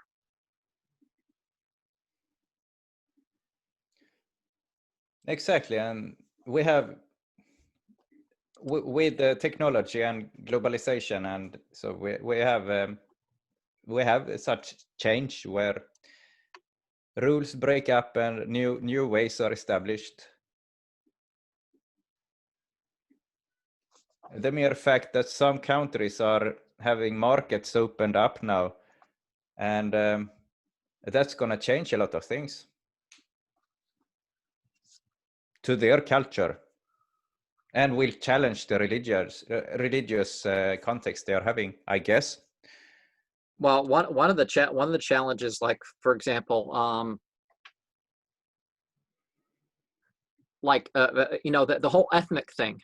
Since people been in their boxes for so long, they forgot what the principles are behind their religion to the point where people think it's like, you probably think this. Did you know that hijab and abaya, they're not pieces of clothing. They're a degree of modesty or a standard. They're not words for a piece of clothing. I mean, in the Islamic context, they aren't. But in cultural aspects, everybody has their own thing. It's like I've met people from countries that think that if you don't have a certain type of sandal or shoe, it doesn't count as any religious rule pertaining to cleaning up or anything like this. If you have a different style of sandal or hat or something, it's like it doesn't even count. And so much of that is like weather. It's like when it's really hot or really cold, everybody goes up and covers their face. That doesn't really, Exactly. Well, not everybody. I've been around in freezing weather, particularly. Some of the women will try to uncover as much as possible, regardless of the weather. But and there's some men like that too. But generally, people start to once you get out of a certain range of temperature, you do whatever. But if you have a standard of modesty that you're sticking to, it doesn't really matter what color or fabric or style you're wearing. And I talked to a woman who went to a masjid, and I guess she interacted with some of the immigrants there, and they were like, "Oh, your covering doesn't quite count because you didn't do it in our style." And exactly. she didn't quite like it and didn't come back. But the principle, she was sort of behind the principle, but not that. Exactly. They have forgot the principles or what it is rooted in, and it becomes more an external thing of conforming. Sometimes things were so tribal. By the time you had Judaism, it's no wonder that some Jews have a little book around them to tell them what foods to eat. Muslims just have 5 rules to learn, and they travel everywhere. But some of the Jews have a little book that they carry around. I guess it varies per Jew, but they have little books to tell you what's kosher and what's not. And before you eat, you look up in the book, oh yeah, I can eat this or not eat that. And if they had the principles, then they wouldn't. It's exactly. It's an excessive. I mean, okay, so if they did something wrong one day, what will happen?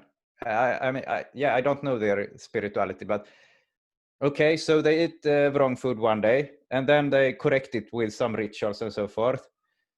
But what really happens? Nothing happens. It's obvious. Nothing happens. to me at least. So why even cling to such things? I forgot what my train of thought was here, but yeah. Sometimes there's higher risk or whatever, but one of the things I think is that, yeah, people, basically my point was people are making too big of a deal out of material culture. And Yes. although a lot of people don't, it's like, okay, they have certain food and clothing rules that they stick to, and maybe they put it in their ethnic way. But let's face it, as a rule, it's more of a problem for the outsider than it is the person practicing it themselves. People are so offended that, oh, it's like, okay, so there's a portion of the population that's not going to eat pigs. So what? So Yeah, what? exactly. People are speaking up, and they're wasting time and government money to give speeches about, oh, we're so afraid people are going to say the name of God when they kill a animal, or they're not going to eat pork. We can't have non-pork. It's like, not everything you have has alcohol or pork in it or whatever you're trying to, No. It's like there were some issues. There were two issues with the Church of Jesus Christ of Latter-day Saints. The Mormons. Yes. People weren't so threatened about their theology as they were threatened with the fact that wherever they went, people stopped drinking, and stills went out of business, and stills and bars ended up going out of business when they went into town, because these people would actually convince people to stop drinking. That was a huge reason. And also, let's face it, most of the world, polygamy is not even something you have to play around with in terms of legality. That, okay, we're not going to have an illegal marriage, that sort of thing, like you have to do in America. Most women would rather be a second or third or fourth or whatever wife of a man who's going to treat them right, than someone who's going to spend his time in a stupor and beat them and not take care of them otherwise and stuff like this. It's like, that's just a simple fact. So if they see these people, oh, they seem like good people, I'll be a second or third wife to this guy. Yes. Society starts getting upset. I think that's what the whole thing was about. In America, they're the reason why we passed these laws. They did not against polygamy. They didn't make it a requirement for consent. Both a man or a woman could be forced into marriage in my country, even 100 years ago. Forced marriages were perfectly legal all across the country. But polygamy, they had to deal with that polygamy stuff right away. And since attention's been brought to it, you could marry your own sister in New Jersey. You could marry your aunt or your uncle. That's a little bit too close. But for some reason, they legalized that stuff. So on the other, so whether legal or illegal, you just can't look at stuff like that. Or drugs is it's just a stupid. I don't think that people need to use any drug for any experience or whatnot. But the laws of drugs are just, they can't keep up with them because they're always inventing new ones. To some degree they can, but really, you're going to give some guy 5 years in prison because he uses an unapproved drug, but a drug that's proven to relate to crime and insanity, that's a legal drug, don't worry about that. So yeah, anyways, we're getting kind of off track here. For some reason, I included the Revelation 18:19. And they cast dust upon their heads and cried, weeping and mourning, saying, woe, woe, woe, the city great, in which were enriched all who had ships in the seas. Through her costliness, for in 1 hour she was made desolate. And basically, this is a metaphor. This is a metaphor about what they did with their spiritual path more than anything else there. And that's sort of how a paradigm shift can be. It can hit you out of nowhere. Yes. And sometimes it's a ruinous thing. Sometimes people made the wrong decision, but sometimes, like the Tower card, didn't you pull the Tower card earlier? Yes. Sometimes it's just it's just a necessary part of what's going on. Exactly, and that's most likely what's happening in the world right now.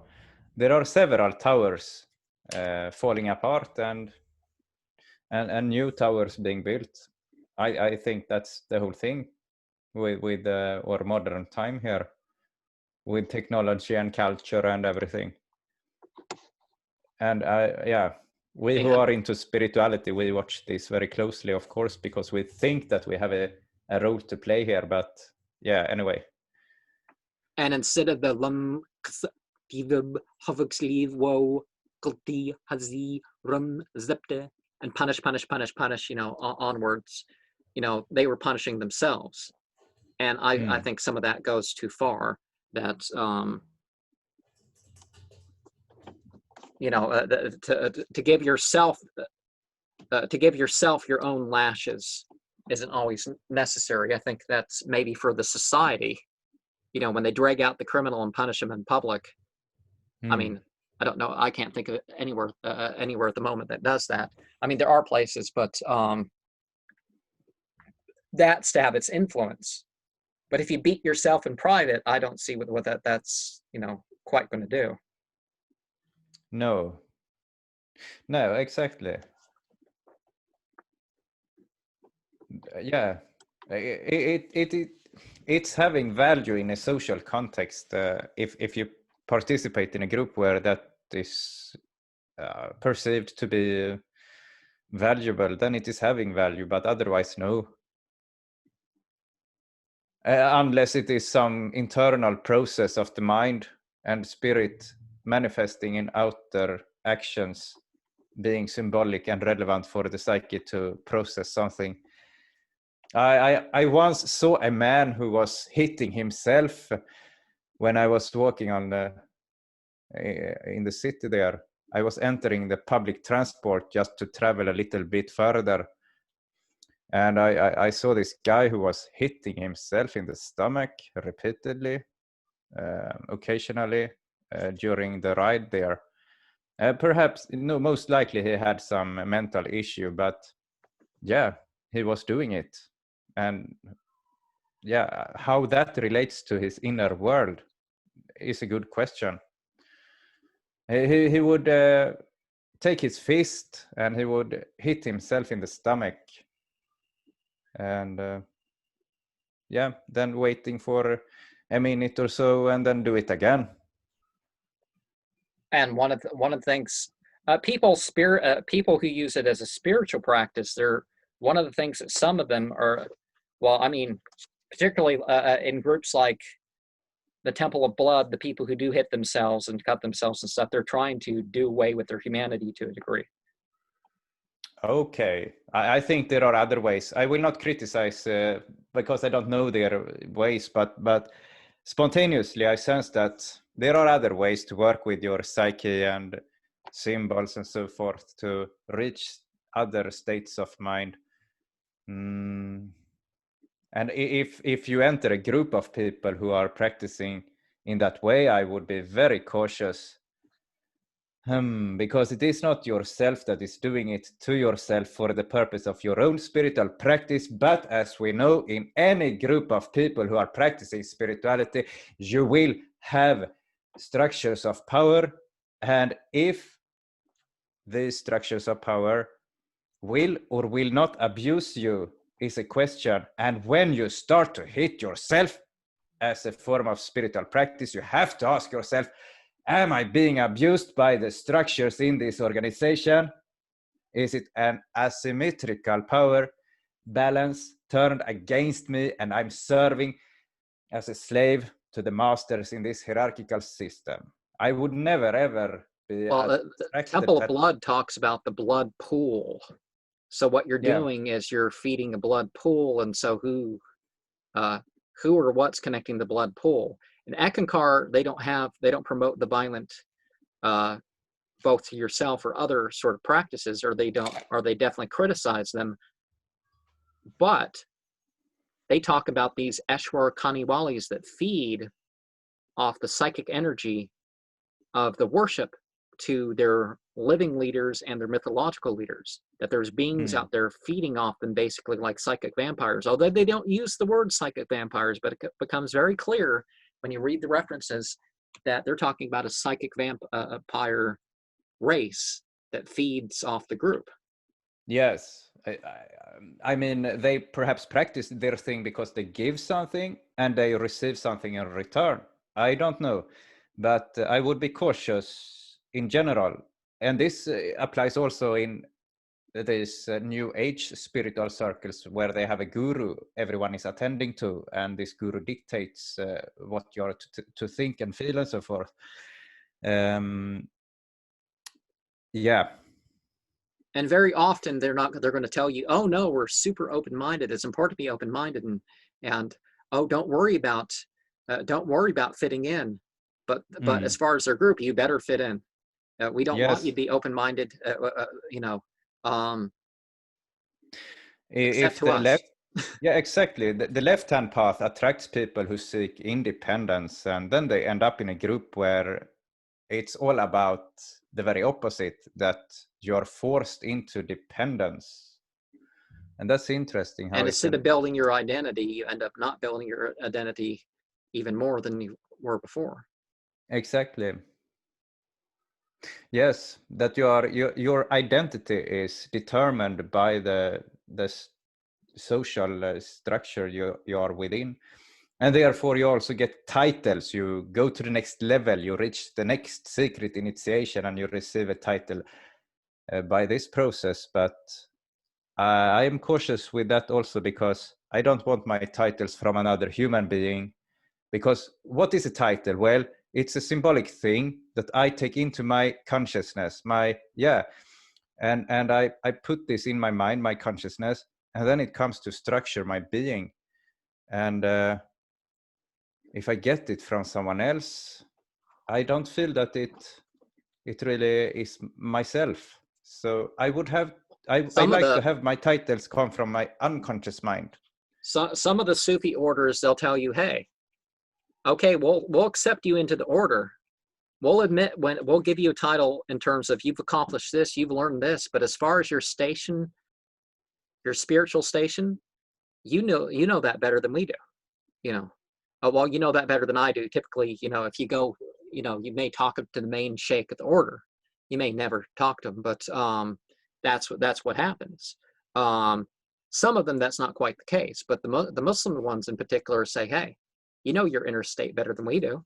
So it's not up for me to call you, say that you've raised from submitter to believer to perfecting, and Exactly. you know that better than.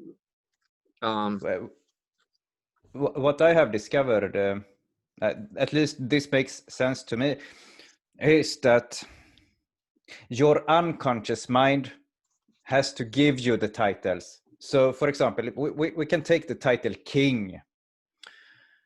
So you can pretend that you are a king, but it will not work, because you just took this because you find it to be cool and you see other people do it. But the thing is that your unconscious mind did not give you this title, the king. So it will not work in your own symbolic world to deal with unconscious forces, with spiritual forces. The thing is that you have to work with your unconscious mind through rituals and symbols and inner visions and dreams. And then when you come to learn things and you advance, then the unconscious mind will automatically give you the titles reflecting your stage on your journey. By the way of synchronicity, for example, you, for example, have insane synchronicities pointing in a certain direction, leading you to the king title, for example. But then the unconscious mind has given it to you. And for this reason, I don't think that anyone else can give it to you. Another human cannot give it to you, because then it goes into your conscious mind and then you try to force it to the unconscious. It has to come from the unconscious and be given to you. Well, the context of this next verse, that before that, is like, okay, here was this stuff, and then before it, it forces, but it's like, what forces it? It's like, you've had the experience and you can't deny it. That's sort of what I'd say, the force that you should identify with, not the other. Oh, they've said the law and then you're just made to follow it. But you've actually yourself come to the realization or the actualization of what's going on, and then you kind of Yeah. It's like you can path work, and it's like you don't have to spend, you know, the organization can completely deny you. It's like I shared my Ekankar initiation experience. They'd kind of interpreted a lot higher. I mean, if I was not newer as far as an official member in that group, that could have been interpreted as a lot higher of an experience. If I'd been the guy working at the main headquarters, you know. Yes. But then again, you can path work your way through the system at whatever speed you want. But then you may go back later and say, okay, maybe I'm more.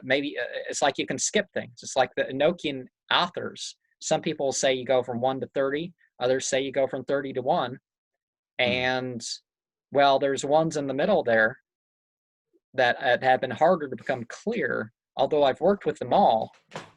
Yes. As far as this is it, I'm done. I'm basically, except for maybe having someone over and doing it with them as part of their practice, and I'm basically done with certain keys and authors and stuff like that. But some things I'm not. But it's not in the linear order. There's ones in between that it's like I'm going to go back and go back and go back until I've experienced it to a degree that I'm like, okay, I'm. Yes. Sometimes it's, you know, sometimes you have really intense spiritual experiences, but you know there's something you got to go back and do it again. Exactly. And the thing is that when the unconscious mind gives you a title or gives you a revelation of who you are, then it is unshakable. No human being can tell you that you are not that, because you are that, because your unconscious mind has told you that, you have identified with it, you have realized yourself as such, and therefore you're unshakable. They basically come and try to overthrow your unconscious mind, who just knows who you are, and it has been revealed to you, and they cannot overthrow it. So if the organization does not accept you, then you will turn it around. I mean, you will overthrow the organization, or you will be thrown out.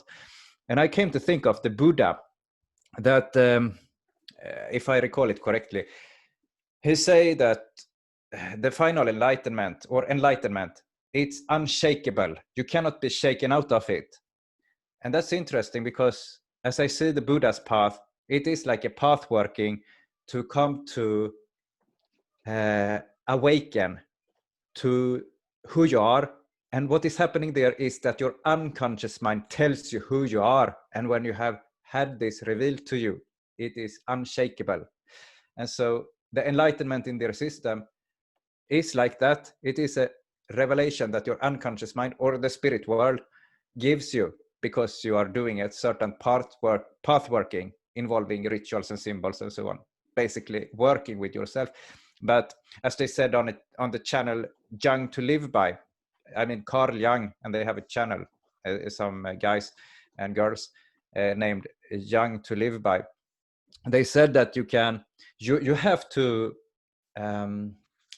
work with the unconscious with respect, that you cannot force things, and you have to respect the unconscious, and then it will respect you in return. And I think that this is what these path workings are about, a respectful way of working with the unconscious mind. And so Luke 16:17, but easier is it for the heavens and the earth to pass away than of the law one tittle to fail. I was reminded of Aleister Crowley, and something you were speaking is that the internal and the external. The principles don't rely on your on society's approval or your approval. The principles are what they are. Well, I mean the actual principles, but Aleister Crowley set a situation where he really built into his organization for people to separate. If you were really advanced in Thelema, you would start your own group. Yes, that makes sense. Even if you were, as the Quran said, Abraham was a nation unto himself. That's one of the things. Yeah. It's like the prophets are their own spiritual nation, whether or not they have any followers or not yet. So you kind of become that sort of character. that is why I find EA quitting interesting, because it seems that he allows for this splitting to occur. Yeah, he gives you the tools for you to realize more of yourself. And when you are stable enough in it, you are free to walk away and do your own thing. And it doesn't conflict with the EA quitting's work. On the other hand, he tells you that you are welcome to show your work and to tell how you view things. And so I see him as someone who allows for this splitting to occur, for the walking away. Yeah, you are actually meant to, as I say, to walk away and become your own. Well, like my conversations with him, it's like he knew before going into it that I was, you know, you could say highly critical of his work, but you know, also probably realize that I'm chill and I can talk about, I can communicate with people that differ with me, you know. Yes. And definitely you can, some stuff, once you step away from the dogmatic, I have to, you know, just to have to, that sort of thing, then you can, then it can, then it's more free to open up, you know. Yes. It's like, I've seen that, for example, with the people in the and the Necronomicon. As a rule, the people that are more, that are like, oh, I gotta treat this thing like gospel truth, and practically okay, you can memorize rituals and stuff, but how you know, interesting. yeah, strictly to the letter, nothing hermetic, you know, that sort of thing. People literally take up books like that and do that, and whether it's fictionalized or not, it's still, you know. But then you find Exactly. people more okay, I can do with what I want and work it. Exactly. I am the very opposite when it comes to the Necronomicon. I do not follow it to the letter. I just can't. And just having the book, I am not interested in it because I know that I will have to align myself with it. So I really don't like the book. I don't like any book, in fact, at this point in my life. So I burned the Necronomicon. I burned it. I made a ritual. The most meaningful ritual when it comes to Necronomicon I did was to burn it. And yes, that to me opened up to the Necronomicon, I think, because then I had synchronicities leading back to the Necronomicon. But it's totally allowed to have that approach. And the other approach, the opposite approach, of Like course, me, is not. I looked into action. Said, okay, I know the symbols aren't really part of the actual old tradition. I know it's not, but I used the symbols. I looked up some. I looked up Sumerian, Akkadian, and some stuff that actually the sort of cultures that were kind of blended into that, that the type of message the book was kind of conveying, and that's when it opened up to me. Not when I was copying out this. And I mean, I didn't. Isn't there a ritual there that takes like weeks to do? There may be. I have not looked too much into the book, actually. The walking of the gates. I came up with my own gates, and yeah, that was a lot more. Yeah, I just want to comment that I don't say that the opposite path, the path of following it to the letter, I don't say that that would be wrong, but we all have different paths, and it is totally doable to walk this path that I talk about. So the interesting thing is that when you do, you see that the book is not bound to the paper and the letters on the paper, but there seems to be an essence that you can connect with, and that's the important thing, to connect with the essence. And then things starts to flow, and the book becomes just complementary. Yeah, go and pick up the book and just select a random page. I did once, and it works. It worked for me in some way, at least. And so while it may take 15 weeks to walk all the gates, I don't care. Give me the gate that is relevant to me right now, and I walk only that gate because that's only relevant to me, and I do it. And I can bypass all the other things by not following it to the letter. And what was that thing? It's like one value, you know, since I said something negative, I'm going to say something positive about Judaism. The Zohar, well, a type of Judaism. There's never been one Judaism. You know, don't let them fool you. There historically, that's kind of, by the time you had Judaism, there was at least a couple. Yes. But the Zohar, which is pseudo-epigraphal, it's really a lot newer than some people say it is.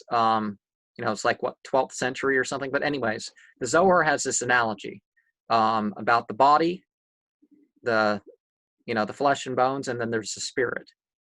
So the spirit behind that will the spirit behind the path, that will get you so much further than just some empty body. It's like Exactly. it's like one of those Sufi sayings, which actually the whole Kabbalistic sort of movement started influenced by the Sufis. It did work its way into Judaism, but it was more influenced by the Sufi movement, and some of the Sufi movement was necessary for it to exist. But one of the sayings that the Sufis will point out from Muhammad that they probably identify with more than any other group is that he was saying that an hour of mindful meditation can be more valuable than a year of worship. So a year of doing exactly what you're told, whatever, but those outer forms don't get you as much as having the spirit for an hour. Exactly. And I listened to this channel, Young to Live By, and they had this video called Shadow, something with shadow work, to integrate your shadow. And there they talk about we are different people. We are people who are intuitive extroverts, and then we have intuitive introverts. And those who are extroverted intuitives, they project their things out to the world, and then they draw it back in, and that's their way of walking spirituality. And so I think that maybe it is the case that those who are extroverted, they are more inclined to embrace the book and have it as holy and follow it to the letter, because that's their way of drawing the content into themselves. While those who are intuitive, they want to instead look beyond the book, the spirit, working with the spirit directly, as you said. It's like how many times certain chants, people are like, oh, this is so boring. It's like, no, it's not. If you realize it, it's like No. The Hare Krishna chant with those 3 words, Hare Krishna Rama. Well, if you know what those words mean and you're experiencing the chant, but if you're trying to think of a couple 15-year-old boys running around in fancy pants and some weird honeycomb cereal mascot like being, it really doesn't go much of anywhere. No.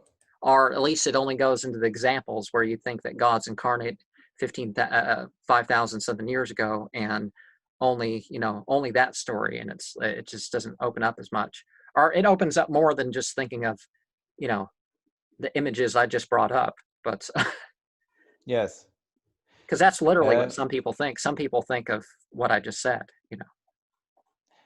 Yes. But when we say this stuff like, oh, the heavens and the earth shall pass away, but my words shall in no way pass, that sort of stuff, sometimes these traditions, they find a good phrase, they find a good mantra, and then they just insert it in whatever blank they have, and just run with it and say, okay, remember the authority, there's nothing changing. And yeah, exactly. I'm just gonna read the title of the video I referred to, this shadow thing. It's called, if someone wants to search it, it's called Integrate Your Shadow, the most advanced lecture on YouTube 2020. So that's the title of it. Truly interesting. I recommend it if it is relevant to you on your path right now, to work with the shadow. Yeah.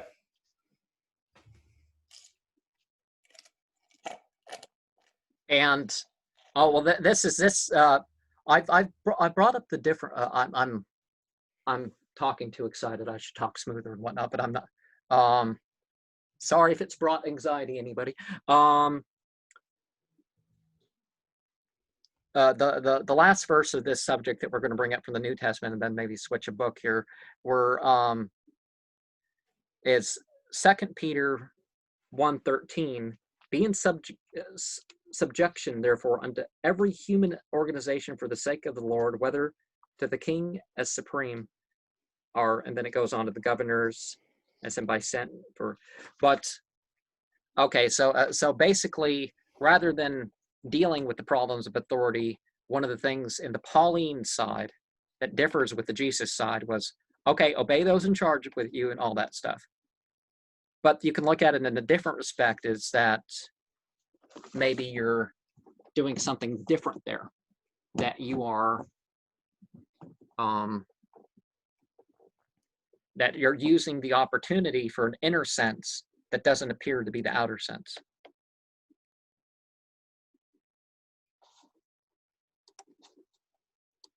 Oh, I'm supposed to be letting you have your, just say what you say, but. The sound disappeared a bit. I think it is something with my connection here, but I mean the physical connection, the cable here. So I did not hear everything of what you said recently here, but if you just summarize. Okay. So what I had to say about 2 Peter 1:13 was that there's a difference, Pauline Christianity and Jesus teaching-based Christianity is different. Jesus-based Christianity, you questioned authority and all that. Paul, you better obey your women, obey your husbands no matter what. Slave government, you obey your government no matter what. That sort of stuff. But you can think of it in a different sense, in that the outer means they may look different, but your intention is totally different. That's one of the things that I realize can be done with with my ritual material in particular, and in what I intend with certain things. It's like, it's like the mere mention of things. People are going to think that you're you're just groveling and worshiping all this and that, every other thing. And it's like, no, I'm mentioning mythology, and they likewise. Like with these chants, people can have intentions, whatever. And like, I don't know if this is going to be released. I got its approval. Maybe I'll turn it into a little game. The one type of interview I've done with the Unicole book with you, I did it with someone else. The fifth person I've done it with. And basically she said, I bind you, witch, from this. And as a joke, but serious, that that's the intention of for her with the chant for Unicron. I don't think she saw it. There was a Zoom session. She stopped using the Zoom as far as an open thing, but when it was open, she actually joined a couple of them that you could notice. I think she didn't like the fact that I like in the Facebook. The Facebook, she didn't like the fact that, oh, this guy's I could comment. I could post once every 2 weeks and be the main person commenting, and that's ridiculous. Criticizing, you post too much. It's like, you're supposed to have hundreds of followers. There's hundreds of people here. Why don't they say something?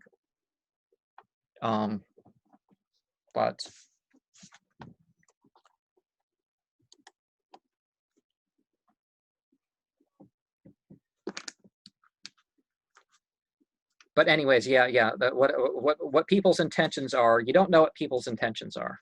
So how are we supposed to judge deeds? Yes. I personally, on my spiritual journey, I have come to the point where I try to stop to judge to avoid judging when I don't have to judge, because otherwise I just get myself into trouble.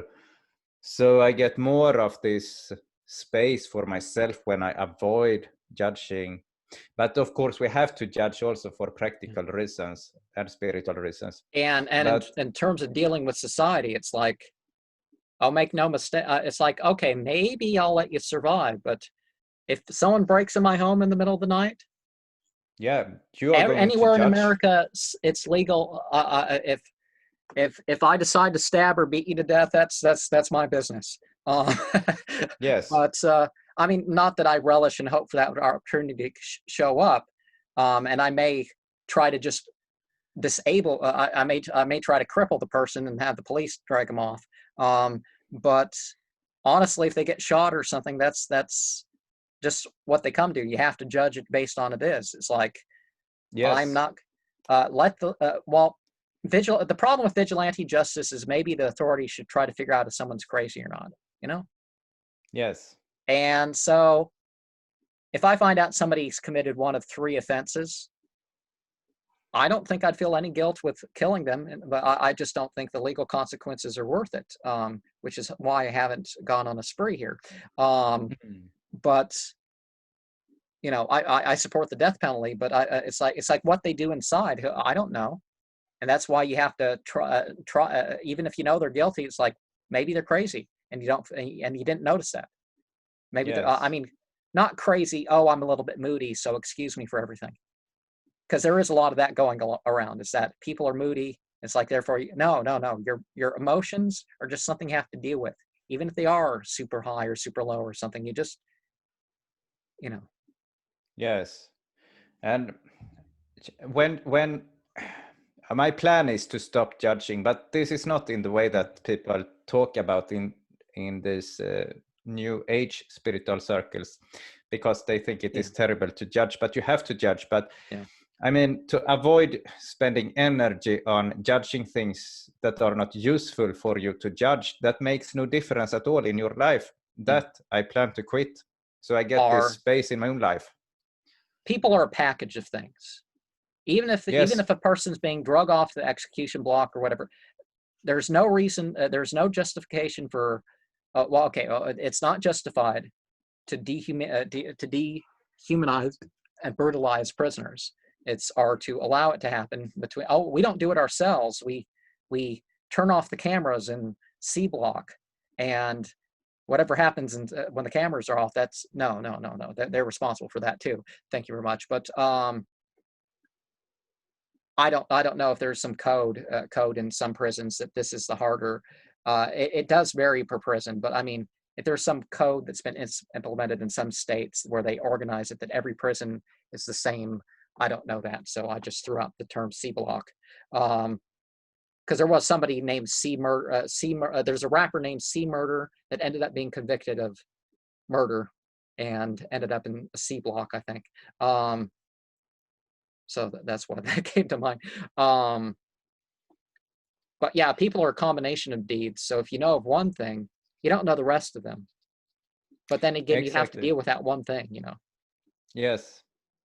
And if it is practical to do so, because, for example, if you associate with a lot of people, it may not be practical for you to deal with everything, but to choose what to engage with. And you will notice that if you avoid engaging with a lot of things just continue to work without your involvement. And it is better for you because you get time and you get this free space for yourself where you can focus on what you really value. Exactly.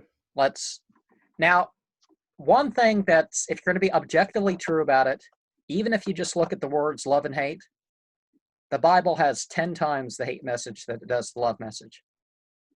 Okay. 4 verses in the Old, 11 in the New, and not even, let's not, without going into subjective judgments about that sort of thing, 145 mentions of hate in the hate, like, you know, in the, so this is not a complete reference. This is just, you know, this is a selection here. So one of them is Isaiah 1:14. Your new moons and fixed seasons fill me with loathing. They are become a burden unto me, and I cannot endure them.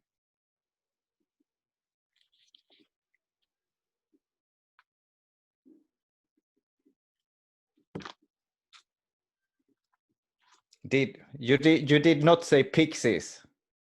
Pixies. This elves, or what are they? Fairies. Isn't there a group of fairies who are called pixies? fairies. Oh yeah, well there's divisions of those things. You know, you got the Sileths and you got the Undines and the gnomes and Yes. Yes, exactly.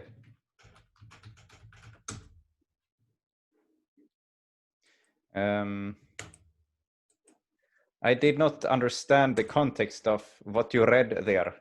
well, basically it's saying to the respect of, you know what happened. Oh, I'm jumbling my words again. Sorry about that. I got to work on that. You're this, you're that. So many people invent their own calendars and ceremonies and all this other stuff and make it a requirement on themselves, and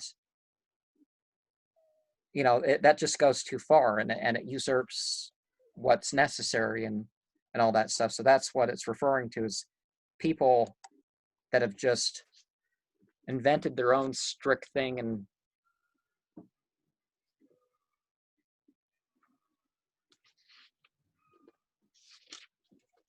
of course they expect God's approval for it, like it's like too. That's it too. Yes, that when you're not sure in yourself, you ask God as to tell you that you are sure. Instead of you yourself deciding that you are sure, instead of reaching your own confidence, you have to ask God. But if you know about one of the things that's said about the whole Moses story, they leave Egypt and they're like, okay, sacrifice a cow. That's it. Sacrifice a cow. They could have grabbed any cow and done it, but they're like, okay, what color and what this, what that, what age and all this other stuff. And it's the point where, you know, because something there been a killing, and they were saying, okay, we got to have a collective approach to this, and one of their collective approaches was this slaughter of an animal. But they made it so strict that that there was only one available at anywhere that they could think of going off to get one. And of course, when you own the only animal like that around, you know, the solid yellow animal, the solid yellow cow, you're like, I can charge whatever I want now. Exactly. And so, being good businessmen, these shepherd, well, actually, I'm kind of against that, raising the prices because you figure there's a monopoly. It's like in medicine nowadays, they say, this medicine we could charge a tenth the price, but we figure it's for a very serious condition, so we're going to charge 10 times as much, because they do that with food now too, is they say, now that once everybody figures out that something's a superfood, the price can go up 10 times within the year of everybody getting the word out. This is a superfood. Don't sell it for 30 cents a pound. Sell it for $3 a pound. So everywhere flax seeds are $3 a pound when they used to be 30 cents the year before. Yes. So that's the thing. People making things too difficult on themselves. 8.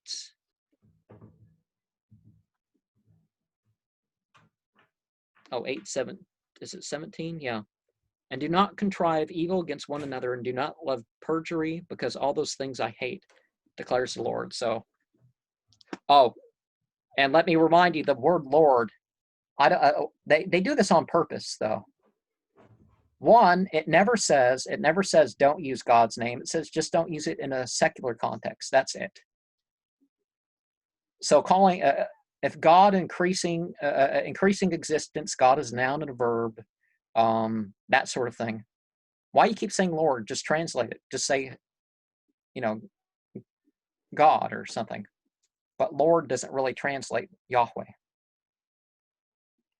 So I got to keep reminding myself when I read these, when I pick up a Bible or something, that they don't really mean Lord. At least when they mean Old Testament.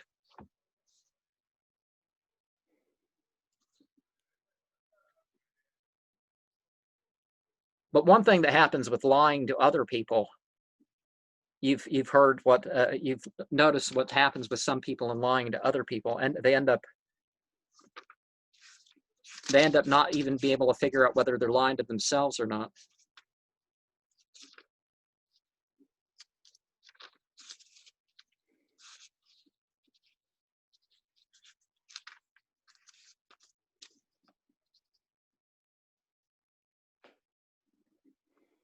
45.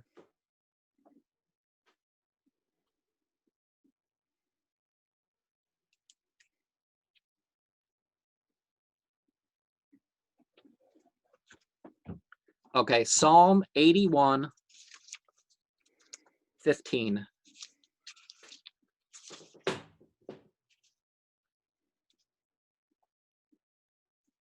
Then would I subdue their enemies at once and strike their foes again and again. 16 is the verse.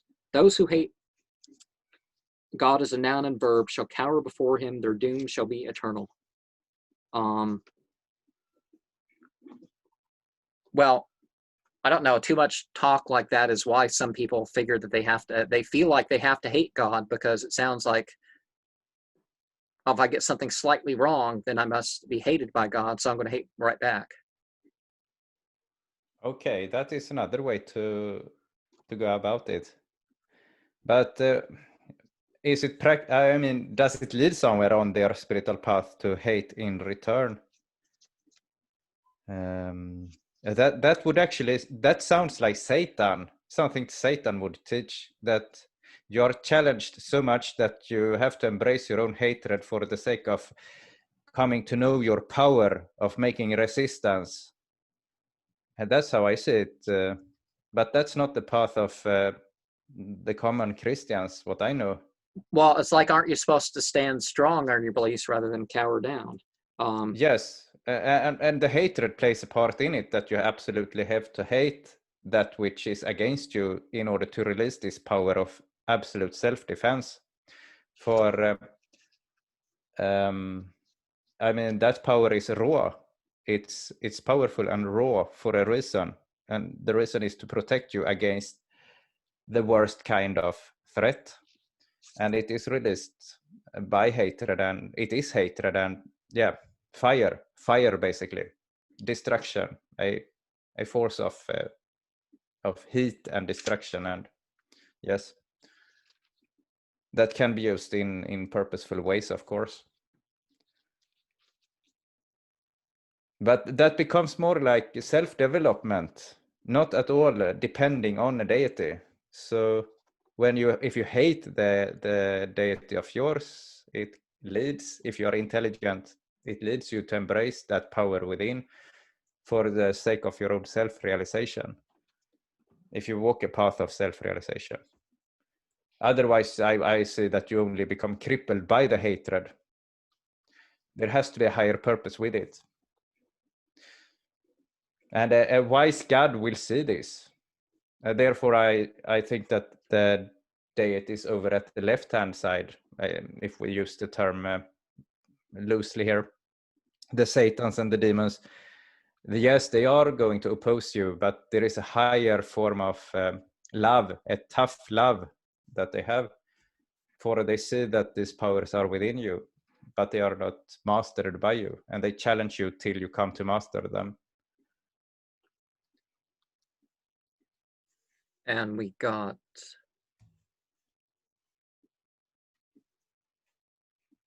45:3. You are fairer than all men. Your speech is endowed with grace. Rightly has God given you eternal blessing. So I guess that's lifting yourself up.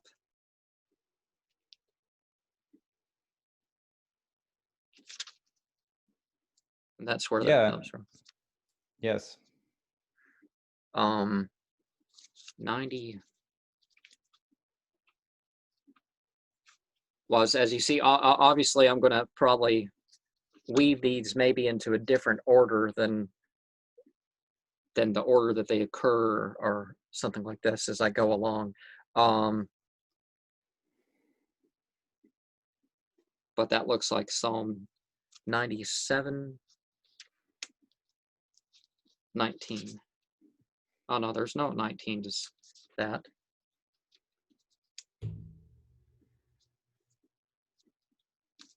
Okay, that must be 87. I'm sorry. But yeah, feel free if there's blanks in what I have to say too.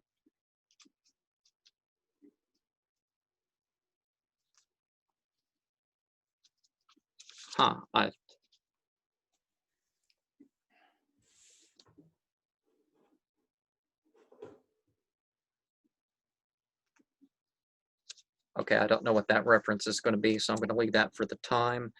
11:5.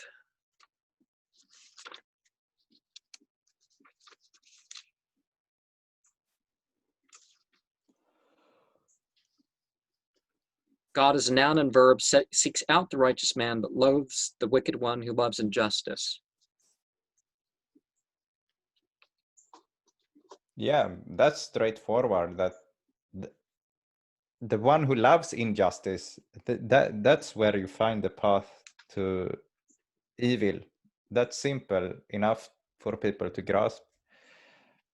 When it comes to that you evil. see the difference. This don't judge stuff. It's like, if there's supposed to be a good and a truth, doesn't gravitating towards that matter? And doesn't that make a difference?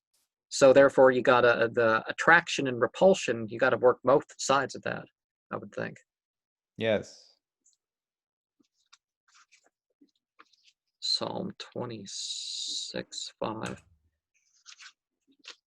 I think the Psalms are the book in the Bible that if you probably only had one book, the Psalms are probably the most varied thing that you got to look at. Yes. 26:5. I detest the company of evil men and do not consort with the wicked.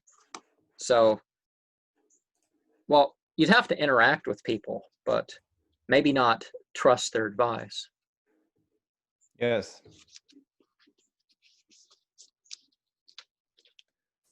Oh, that's where I've 97:10.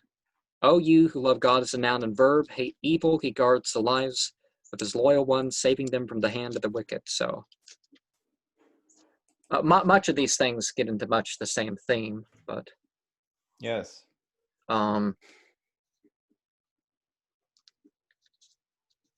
But like I brought up with the whole emotion thing, one thing that that would typically come up when I talk about the different emotions with people is that you have, it's still recording, is that you have when you love for God or you love whatever you're choosing as your deity, that it may choose the type of actions and people and or things in life that you love or hate. And so that's definitely what's going on there. But I think 11, like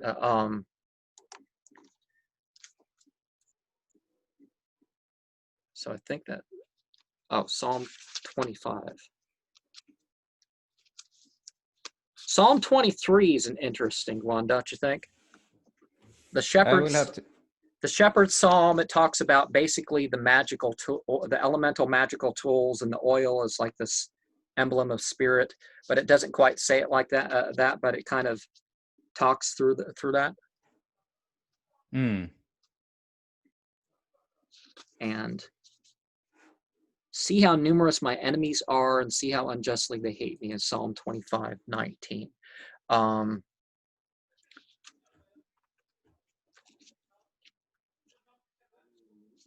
Again, calling you to judge, but judge by, you have to observe things. Yes. I think my time is. We have been a long time here. I think it is time for me to leave. Okay. Well, I'll chat with you another time, and I'll just continue this in a quicker format on my own. So Yeah. Okay. Anyway, thanks for having provided this opportunity. okay, and we'll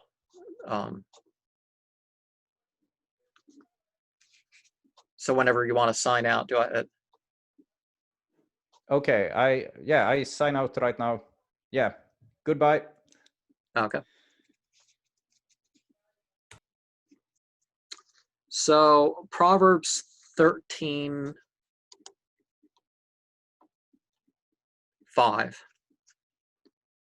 A righteous man hates lies. The wicked man is vile and disgraceful. And since it's now the viewer, It's completely up to you what you do with all these things, whatever meaning and context you put to them. Kings, Chronicles. Oh, Kings is in the prophets section, isn't it? The Protestants, I mean, the Christians and the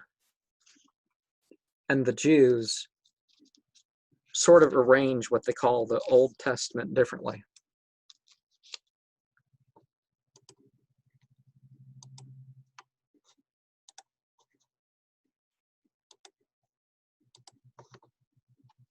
And we have 12. Okay, I'm sorry. I'll just go to the screen here. We have 1 Kings 22:8.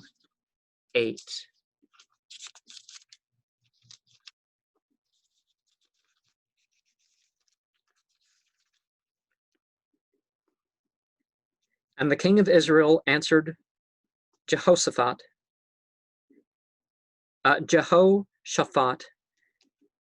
there is one more man through whom we can inquire of God as a noun and verb, but I hate him because he never prophesies anything good for me, but only misfortune. Micaiah, son of Imlah. But King Jehoshaphat said, don't say that, your majesty. And that's one of the things. When it comes to religion and what comes to what you should do, really, it's not necessarily what you like and what you hate. I'm offering all these verses as an extended meditation, so I'll try to do a easier voice to tone to deal with. Deuteronomy 32:41. When I whet my flashing blade, and my hand lays hold on judgment, vengeance will I wreak on my foes, will I deal to those who reject me. And okay, we got Psalms and Proverbs and Ecclesiastes. Ecclesiastes 3:8.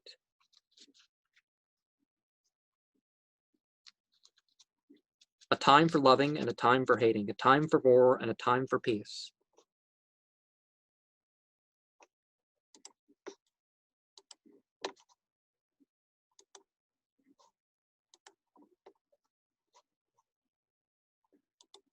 I've sent an invitation in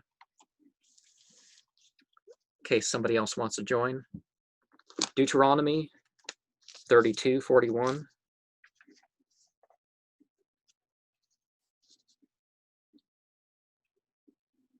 Okay, I already said that one. Oh, Deuteronomy. I was thinking a different Deuteronomy. Deuteronomy 7:10. So when it comes time to do this, I'm going to try to be calm and just read the verses in Aramaic, Greek, and Arabic and respond.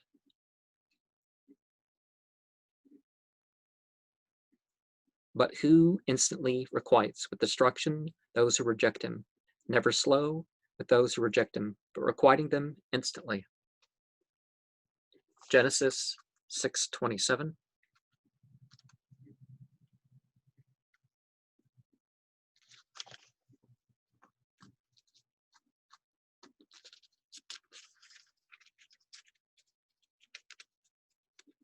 Wait. Oh, 26. Okay. Sorry about that. So remember to connect to the energy, connect to the meaning, the memory of what it relates to, the legacy of those therein and those that have been influenced thereby. Isaac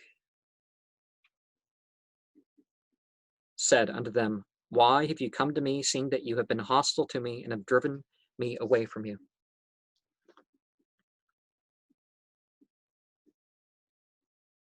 And I think that's it with that selection. And then I'm going to go back again. But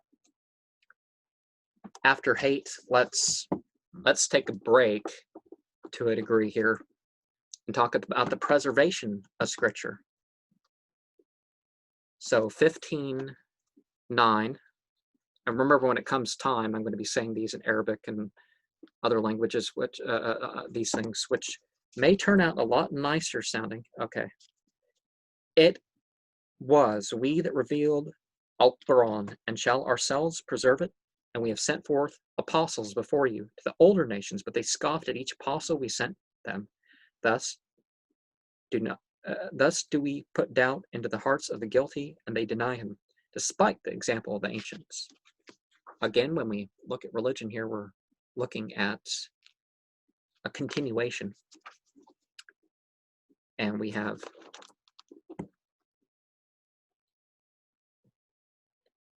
(41, 42).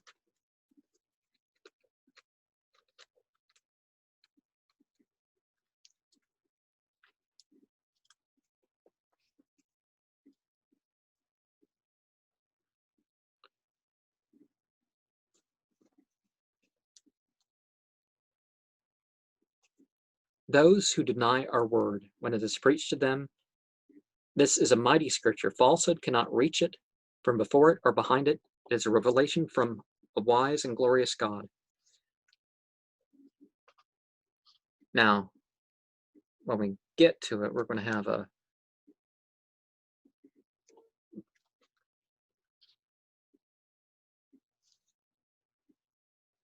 well, I'll make that point later.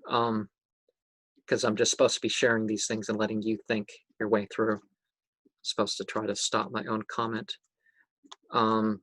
56.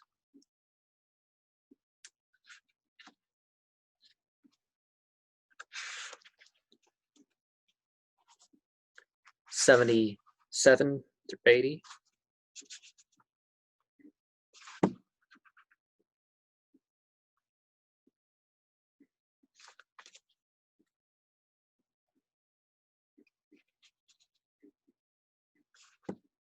I swear by the shelters of the stars, a mighty oath, if you but knew it, that this is a glorious Quran, safeguarded in a book which none may touch or except the purified, a revelation from the Lord of the universe. Would you scorn a scripture such as this and earn your daily bread by denying it?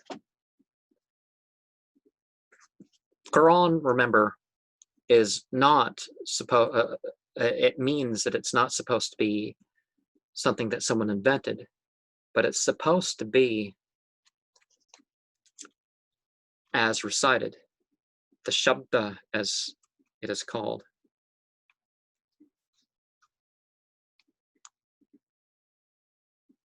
(70), the word as is that came in through the experience. 75, 8:15.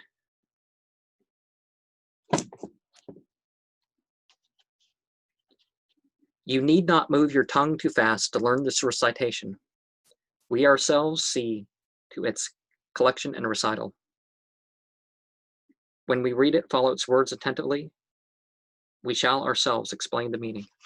Okay, I went past that verse to 19, but 85:22.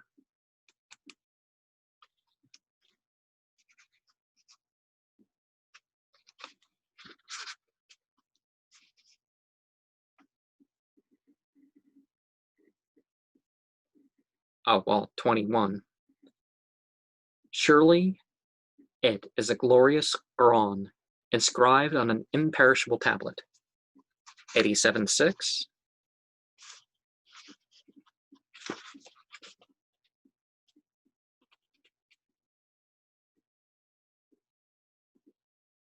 We shall make you recite our revelations, so that you shall forget none of them, except as God pleases.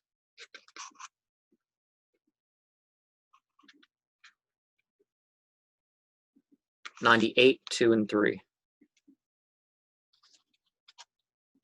Nor did those who were vouchsafed the book disagree among themselves until the proof was given them. Yet they were enjoined to serve God and to worship none but him, to attend to their prayers. Again, remember the word for prayer is making contact. It's a direct way of praying. ritual prayers, orisons, that sort of thing, and to render the alms levy. That surely is an infallible faith. So let's go in. Let me check the screen here. And hate. Let's get into the issue of hate here.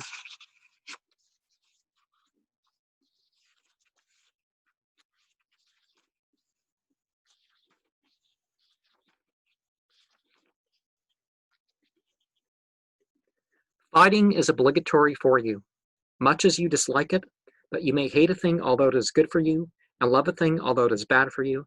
God knows, but you know not. And the context of that, of course, rejects any idea of this fighting being to start things. It's self-defense, and there's no wars of conquest in Islam, that sort of stuff. 49:12. Believers avoid immoderate suspicion, for in some cases suspicion is a crime.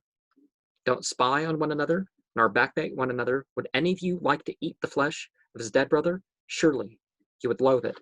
Have fear of God. God is forgiving, merciful. 981.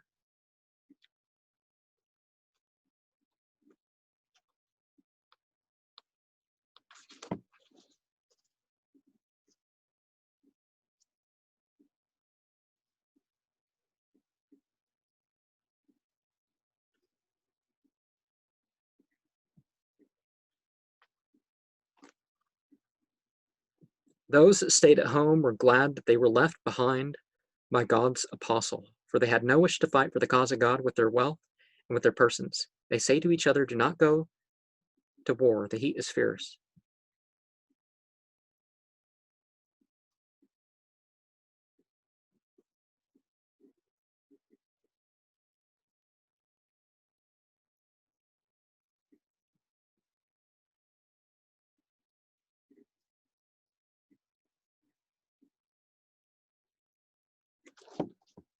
So each of these are supposed to be verses that would include the word hate.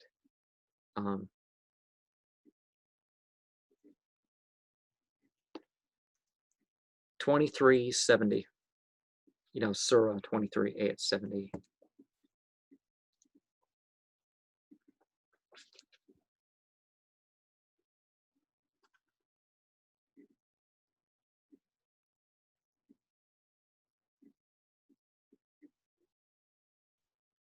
Surely he has proclaimed the truth to them, but most of them abhor the truth. Had the truth followed their appetites, the heaven and the earth and all who dwell in them would have surely been corrupted. We have given them their scriptures, yet to their scriptures they pay no heed. 10:10.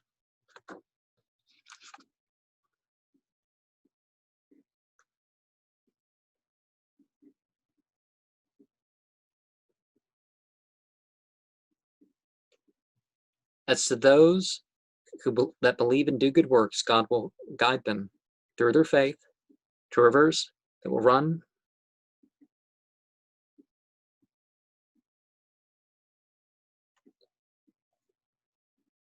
at their feet in the gardens of delight. Their prayer will be glory to you, Lord, and their greeting will be peace. Praise be to God, Lord of the universe, will be the burthen of their plea.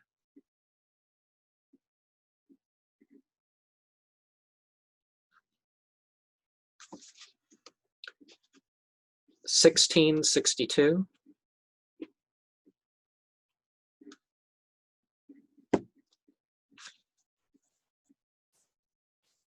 They foist upon God what they themselves abhor. They falsely claim that a good reward awaits them, but let there be no doubt the fire awaits them, and they have strayed far in error. 1738.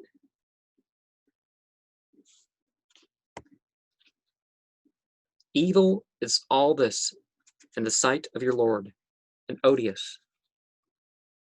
1946.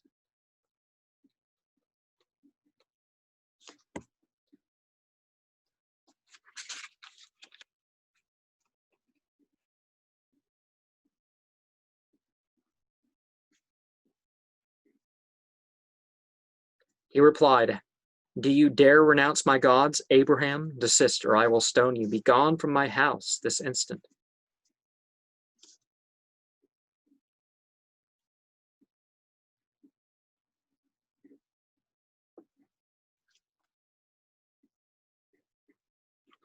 "47. 9.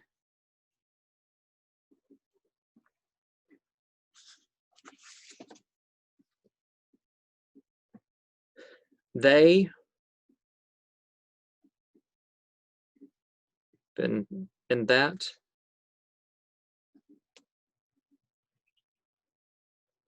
because they abhorred his revelations, he will frustrate their works.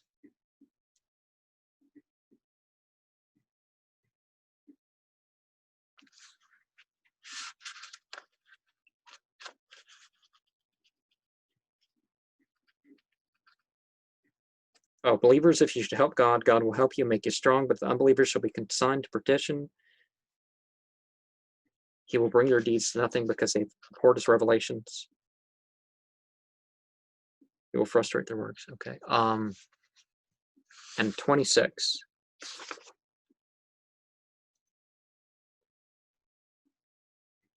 That is because they say to those who abhor the word of God, "We shall obey you in some matters, but God will know their talk."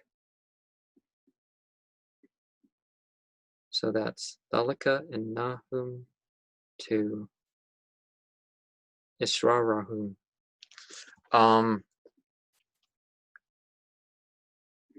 47:28. That is because they follow what has incurred the wrath of God and abhor what pleases him. He will surely bring their works to nothing. And 108:3.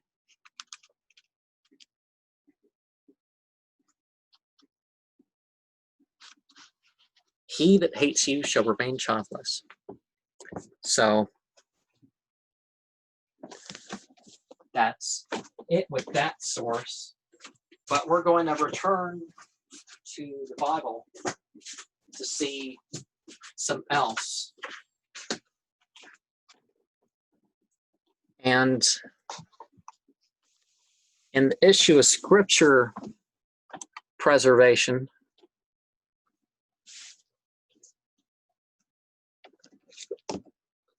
Psalm 119, 160. Now, one of the things that happens with these scriptures is it's like, okay, they compiled, and sometimes they're compiling very strongly to make things as authentic as possible. But it was never intended to be one scripture in its form. 119, 160.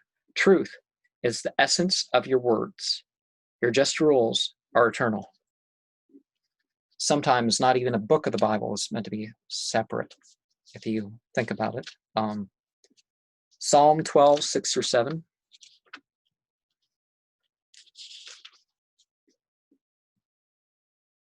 Because of the groans of the plundered poor and the needy, I will now act, says God is a noun and a verb.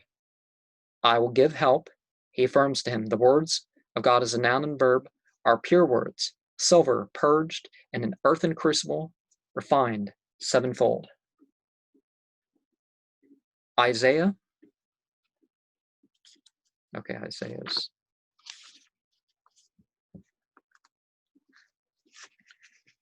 Isaiah 48.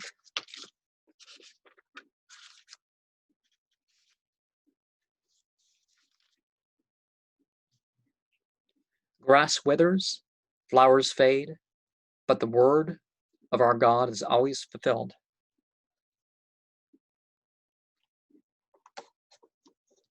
And let's see before we change subject. Psalm 119. Oh, I was already at 119.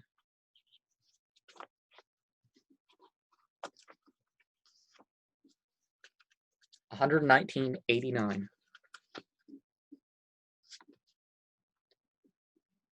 God is a noun and verb exist forever. Your word stands firm in heaven. And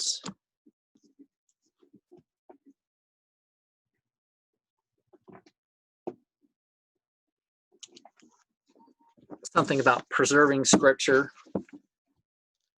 Remember this verse of Revelations,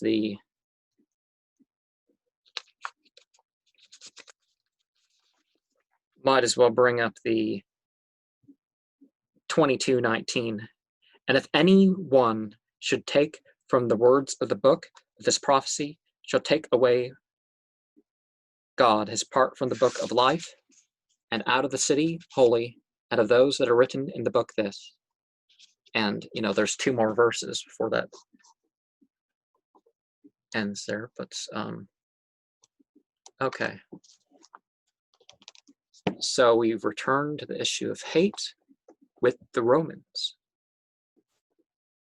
The Acts and the Romans. Verse 30. Slanderers, hateful to God, insolent, proud, vaunting, inventors of evil things, to parents, disobedient. 31, without understanding, perfidious, without natural affection, implacable, unmerciful. 32, who the, okay, we can, 1 John 3. Peter, John. Yeah, John. John 2.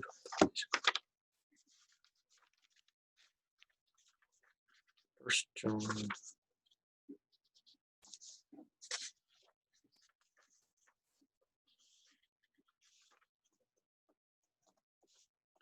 Wonder not, brethren, if hates you the world.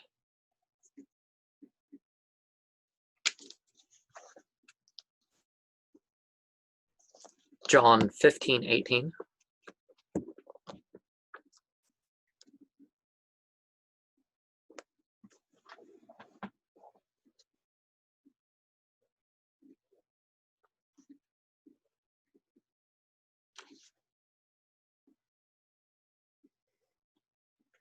If the world you hates, you know that me before you it is hated. If of the world you were, the world would love its own. But because of the world ye are not, but I chose you out of the world. On account of this hates you the world. On account of this, the world hates you. I don't always. Proverbs 3:15, Revelation 2:16. Oh, okay. Back to Revelations. Repent, but if not, I am coming to thee quickly, and will make war with them with the sword of my mouth. Luke 6:27.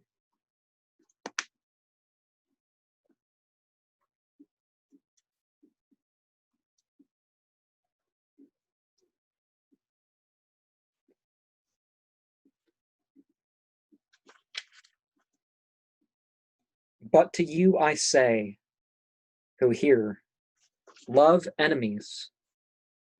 You're well-to-do to those is well-to-do to those who hate you.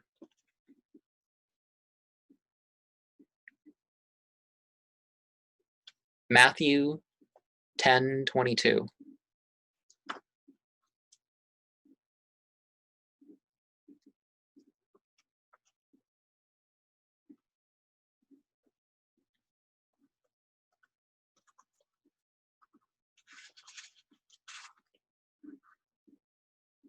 And ye will be hated by all on account of my name, but he who endures to the end, he shall be saved. Luke 14:26.